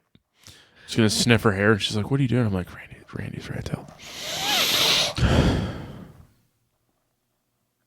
All right, so you gave it a kill. Probably a kill. I gave it a fuck with your dick. So it really doesn't amount to much. So I'll give it a drunk fuck. Drunk fuck. Yeah, because it wasn't like the story was really lacking, and I didn't really care for it. But it was pretty entertaining. Matt, so, like, have you had a sober fuck? I assume that if you approach sex soberly, it would be like a deer getting caught in headlights. Of just like, what the fuck? Like someone just turning a light in a room and all the rats scream. Does cheese count? You fuck cheese sober? No. Is having eaten cheese prior to fucking, is that like a mild intoxicant? I assume it makes you more stagnant. Like you'll just kind of like, you can't waddle out of the room. So you're just like, okay, let it happen. Every once in a while you fart, so it seems like you're into it. So yes or no to it being an intoxicant? A good cheese, yes. A good cheese, okay. So I thought it was a good cheese, probably by standards, not the greatest. So we'll say yes. So no, I've never had sober sex. No, I mean a good cheese by your standards. It has to be your enjoyment. That's what I was going to get at the cream cheese thing. Like the cream cheese and butter at my work. Yeah, they both have a taste that reminds me of goat cheese. And I don't mind goat cheese. Like I like that. Huh? I don't mind goat cheese. Like it's where it's a little too creamy. You see, I'm not into that funk. And that's the thing. As I mentioned, there was this goat milk kind of funk to these things, and I guess my coworker asked the chef, and he's like, "No, that's just high quality stuff. He's just not used to high quality stuff." I'm like, "I know what high quality stuff tastes like. This tastes like a goat pissed it out." So I don't know what you think high quality tastes like. Yeah,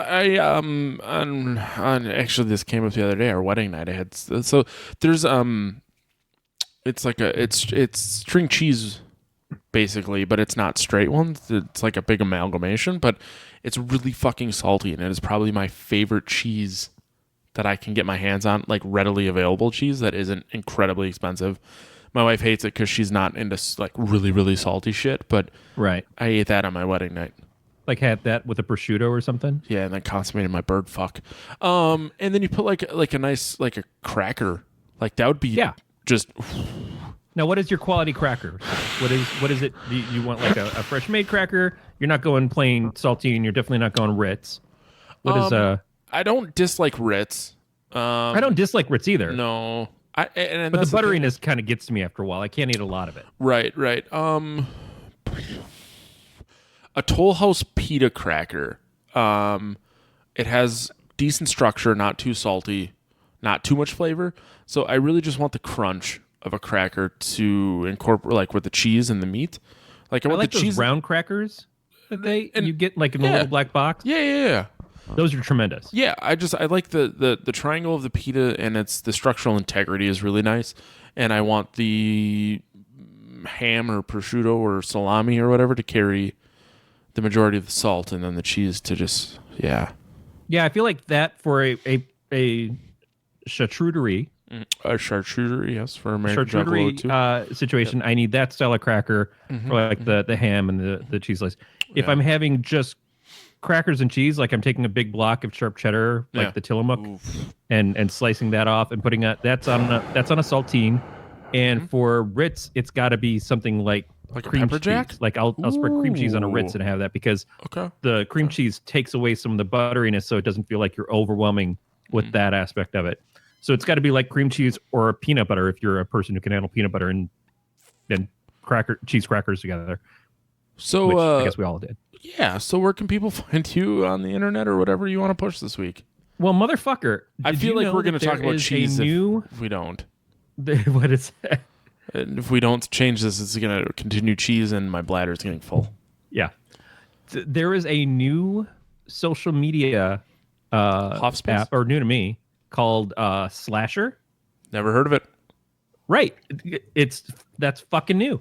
I think Melissa from Horror Geek Life posted about it the other day, and then I saw Anthony has joined up on it. So it's a horror themed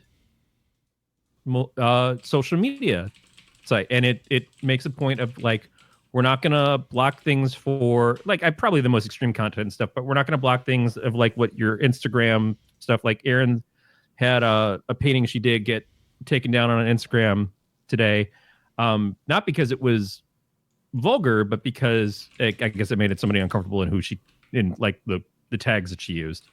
They thought it was like a cry for help, which I get that from my wife's art. But this is horror movies, horror art, horror video games, like everything in relation to the horror and terrorizing community stuff. And it's new. It's got some like growth to go through and stuff. But the people that are on there seem pretty cool. And it's the start of something that, like a lot of things, probably might not go anywhere huge, unlike Hoff Space. But hey, I'm on there. You know what? I went and I joined it. I figured I do a podcast about horror movies, or at least a quality 5 to 10% of each show is about a horror movie.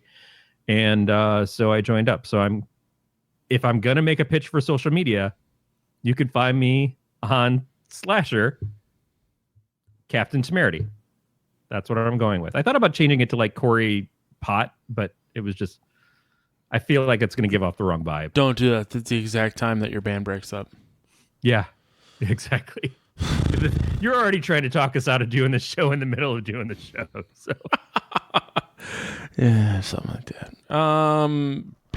I'll sign up for it. Not right now, because I need to. Oh, you can find me on. You're about to go to the toilet. That's where you're going to spend all your time on your phone. Twitter. You're not wrong. I send a lot of text messages while pooping. Twitter and Instagram. Nope. Got rid of my Twitter. Matt the Lifeguard. Twitter. Yep. Untapped. Forgot how to do this. Matt the Lifeguard. Matt the Lifeguard. 2 T's, not 2 3. T's. 3 T's is someone else. 3 T's is just a tease. Yeah. What are we going to do next week? We didn't pick a movie. We haven't done this in so long, and then you're going to be gone next week. Yes. So what are we going to do in 2 weeks? We'll figure it out. And I was just gonna buy time and wait for Beat to respond. Yeah, we have a Facebook page. You can find Podcast of Terror, and we've got a Facebook group as well. Which, for some reason, the page has got a lot of activity. The group not as much. So you could be like the first person who's not already like a major part of the show to join the Facebook group and start posting your dank memes. I love dank memes. I don't know how the internet works. So Podcast of Terror or Potheads fan group of the Podcast of Terror on the Facebook. And if you have a suggestion for a movie, you can post it there. And if you don't have a suggestion, maybe we'll post there and say what movie we're going to do. Because I don't want to put Matt anymore on the spot. He looks like he's going to pee through his ears. if he puts his It's fucking starting to phone get- down. I was signing up for Slasher. Are you pissing now? No, I'm still. I'm successfully on Slasher, by the way. You're fucking adorable. I'm really curious about this thing. Yeah. You know what? The reality of the rest of my night is watching a horror movie with my wife while fucking around on Slasher. What horror movie you're gonna watch? So we've been going through. I gotta pull up my list here. We've been going through like, oh, Jesus Christ! What is happening? Like the one. Where'd my cursor go? Like the top. Oh, I love you so much. I love you too, man. That was a fucking nightmare. I should just. Man, too drunk to taste the chicken. Let me pull up my list again here. Matt, how many years have you been in IT, and how bad are you at using a computer? Sometimes I don't think about what I'm doing, and that's exactly what happened. I was like, I closed the browser instead of the tab. Okay, so let me see here. We have. Speaking of pure loves of my life, Jack McCone just showed up. Jack! God damn it. Of course he shows up right when we're done. We're going through like the top 100 movies you need to like the horror movies you need to see. Near Dark is on there. I know I've seen it, but she hasn't. Let's Scare Jessica to Death. The Hitcher. Hitcher, the Rucker Hauer. Yep. C. Thomas Howell. The Hidden, Cat People. The Thing. She hasn't seen it. I've seen it. The Haunting. Carrie. I've seen. She hasn't seen. And Gremlins. But we recently watched. I saw The Fly for the first time. We watched Henry. Jack's been here for 20 minutes. Now fucking Levi's here. Jesus Christ. Should I just pee again and then we continue the episode? We start over. Yeah, no, that's fine. I'm gonna pause the audio. I'm gonna pee. We'll just keep hanging out for a bit here. How's that? Well, Jesus Christ, and I have to pee. Do you want to go pee too? Can you buy time until I pee and then I'll come back Can we and just then go downstairs and pee on each other? We could do that too. But do you want to pee first or should I pee first? Yeah, no, I don't know if you can handle it. So go ahead. Okay, I'll pee and then when I come back, you can pee and then I'll entertain people. Yeah, that's what we've been doing so far so well. I want to get into the conversation with Beat and Jack because the Simpsons, Disney Plus started. A lot of Simpsons were cut. Also, if you're listening to the show, there's been a lot of pausing and restarting due to pee breaks and beer spills. So I'm fucking sorry. I don't know what this is even going to sound like, but the the Simpsons came out on Disney Plus, and the old standard definition episodes were not square. They fixed the aspect ratio, and people are fucking pissed about it, which surprised me. It follows when they release them on TV, and it cuts off a lot of the animation, so you're missing parts of the jokes that are up on the screen because Simpsons does a lot of visual stuff to go along with it, and because of changing the aspect ratio, it's cut off.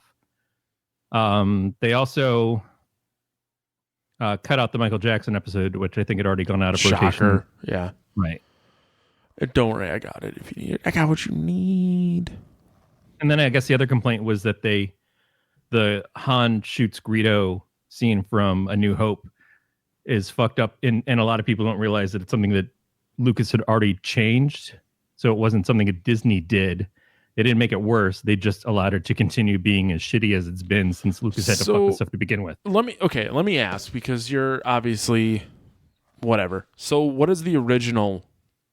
Who shot first? Originally, Han shot first. And then, not even first. There was never a other shot. The ruthlessness of the scene is what introduces us to Han Solo. He sits there in the Mos Eisley Cantina. Greedo comes in and makes some threats to him about the fact that he fucked up and he dumped all his cargo that he was supposed to be taking to Jabba, and Jabba's hired people to come after him. And so it's all implied that Greedo's going to either take him to Jabba or kill him. And in a casual, like, Han's just like leaned back and all cool and shit, and he's like, yeah, I fucking bet you do. And then he shoots Greedo, just shoots him dead. And so Lucas, I guess, said that scene never sat right with him because it means that Han's a bad guy, but the whole thing is supposed to him being a good guy who just acts like a scoundrel. It's like, no, he can be a bad guy who turns into a better person, but the scoundrel part is why he was cool and why the prequels never work, because there's no Han type character in the prequels. It's a bunch of Luke fucking characters. And then there's like your shitty ass white person playing fucking Darth Vader as the lamest motherfucker in the fucking galaxy. And that shit was fucking boring. And then your only female character dying of a broken heart, you fucking bastards. So all that is shitty enough. But the Han shooting first thing, Lucas is like, no, I can't make him shoot first. So he makes Greedo shoot and then Han shoot him in self-defense. And then he changes it later on because a lot of people reacted poorly to the change. And he makes it so they're kind of like shooting at the same time, except Greedo's shot goes off over fucking Han's shoulder. Like, so Greedo's not only really fucking lame, but he is the worst shot in the fucking planet. And it just gets stupider and stupider. So now, like, Greedo says something like, motherfucker, Han shoots him, and there's a giant explosion. It doesn't matter. Why not just leave it the way it was? Why not just leave it the way it was? That's the thing. That's and a legitimate question. I mean, clearly the movie very is... legitimate question. You've got what is one of the most, if not the most popular film series of all time, and you decide what I really need to do 20 years later, as I'm re-releasing into the theaters, is tinker with the shit that people liked. Right. I don't get it.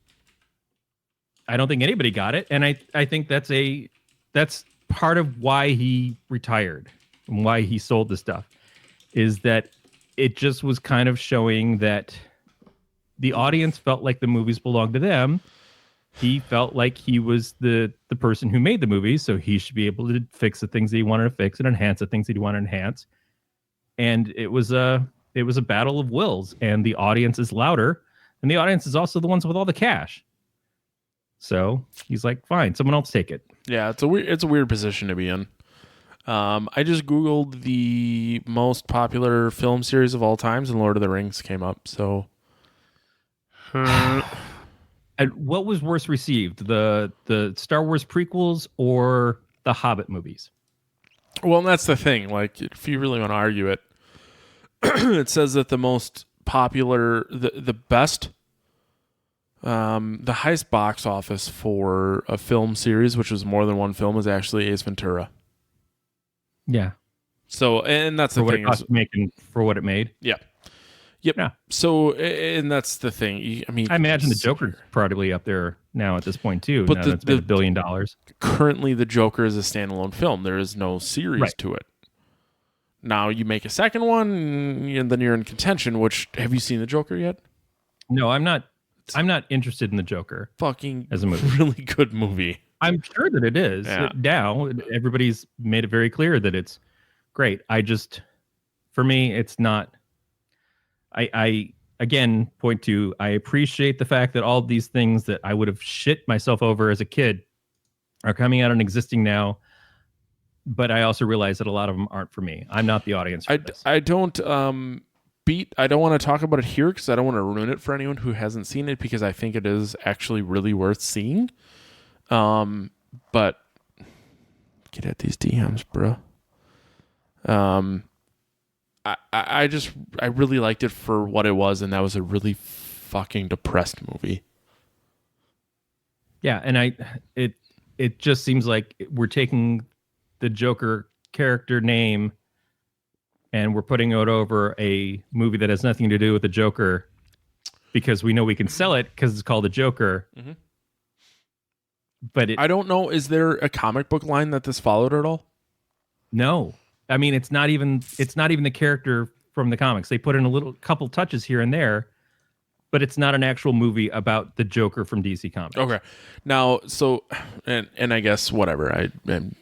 I'm pretty drunk, so I don't care. But Beat says that he doesn't like how they portrayed mental issues, and I want him to elaborate on that. Because I'm curious, because this movie is not about anything other than mental issues. But I just liked how dark it was and how natural. It was a naturally occurring instance of how the Joker was created in Gotham City. It wasn't he wasn't dumped in a vat of goo and that's how he became the Joker or anything of that. I'm gonna start off by saying I, again, not watched the Joker. Don't know a lot about the movie. Know little bits here and there. And I've not watched it. I still kind of want to watch Birdman, which was the Michael Keaton movie from a few years ago. I've never seen it, but I've heard it's very dark. Right, I've heard that, and I've heard that it did really well and everything. But Birdman, to me, feels like, oh, they could have done Birdman and said it was Batman, like put the Batman character on it, put the Batman logo on everything, but done like this completely not Batman movie. But include the fucking window dressing of it being Batman. But they didn't. They made Birdman. Cool. Now, I don't know how much alike it is to Batman, other than the fact that it stars a guy who played fucking Batman in the first 2 Batman films and kicked ass. But why not do this Joker movie in the sense of how Batman or Birdman was done?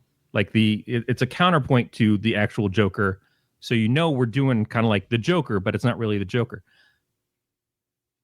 Without having seen either one, it does seem like there could even be something there where this Joker film is the Joker to Birdman. Because they're both more realistic, dark takes that aren't really about anything from the comics. But that's just me talking to my ass because I haven't seen them. Right. So Jack says that Joker was a well-acted, pointless, boring film. Birdman is about acting. A line that comes up in my head a lot about a lot more Hollywood things, but even things that of my own, like I think about writing, is when Jack and Dan watched the latest what is it, I don't know, Jack and Dan haven't put anything out for so long. It's been a while, but it was the Netflix released movie from the J.J. Abrams films, the giant monster things. Cloverfield, the latest Cloverfield film. Oh, Cloverfield Paradox. Right. Yep. And the headline for their review, their watch on it was "Fuck Monster." I'm sorry, what? You cut out on me. Fuck you, here's a monster. Fuck you, here's a monster. Yeah. So because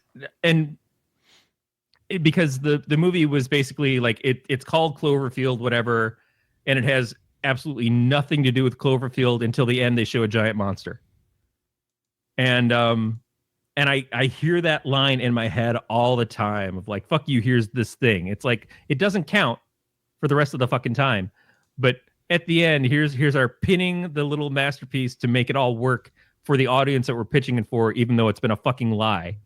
Fuck you, here's a Joker. Is what I would hear Jack say in my head when I think about the Joker movie.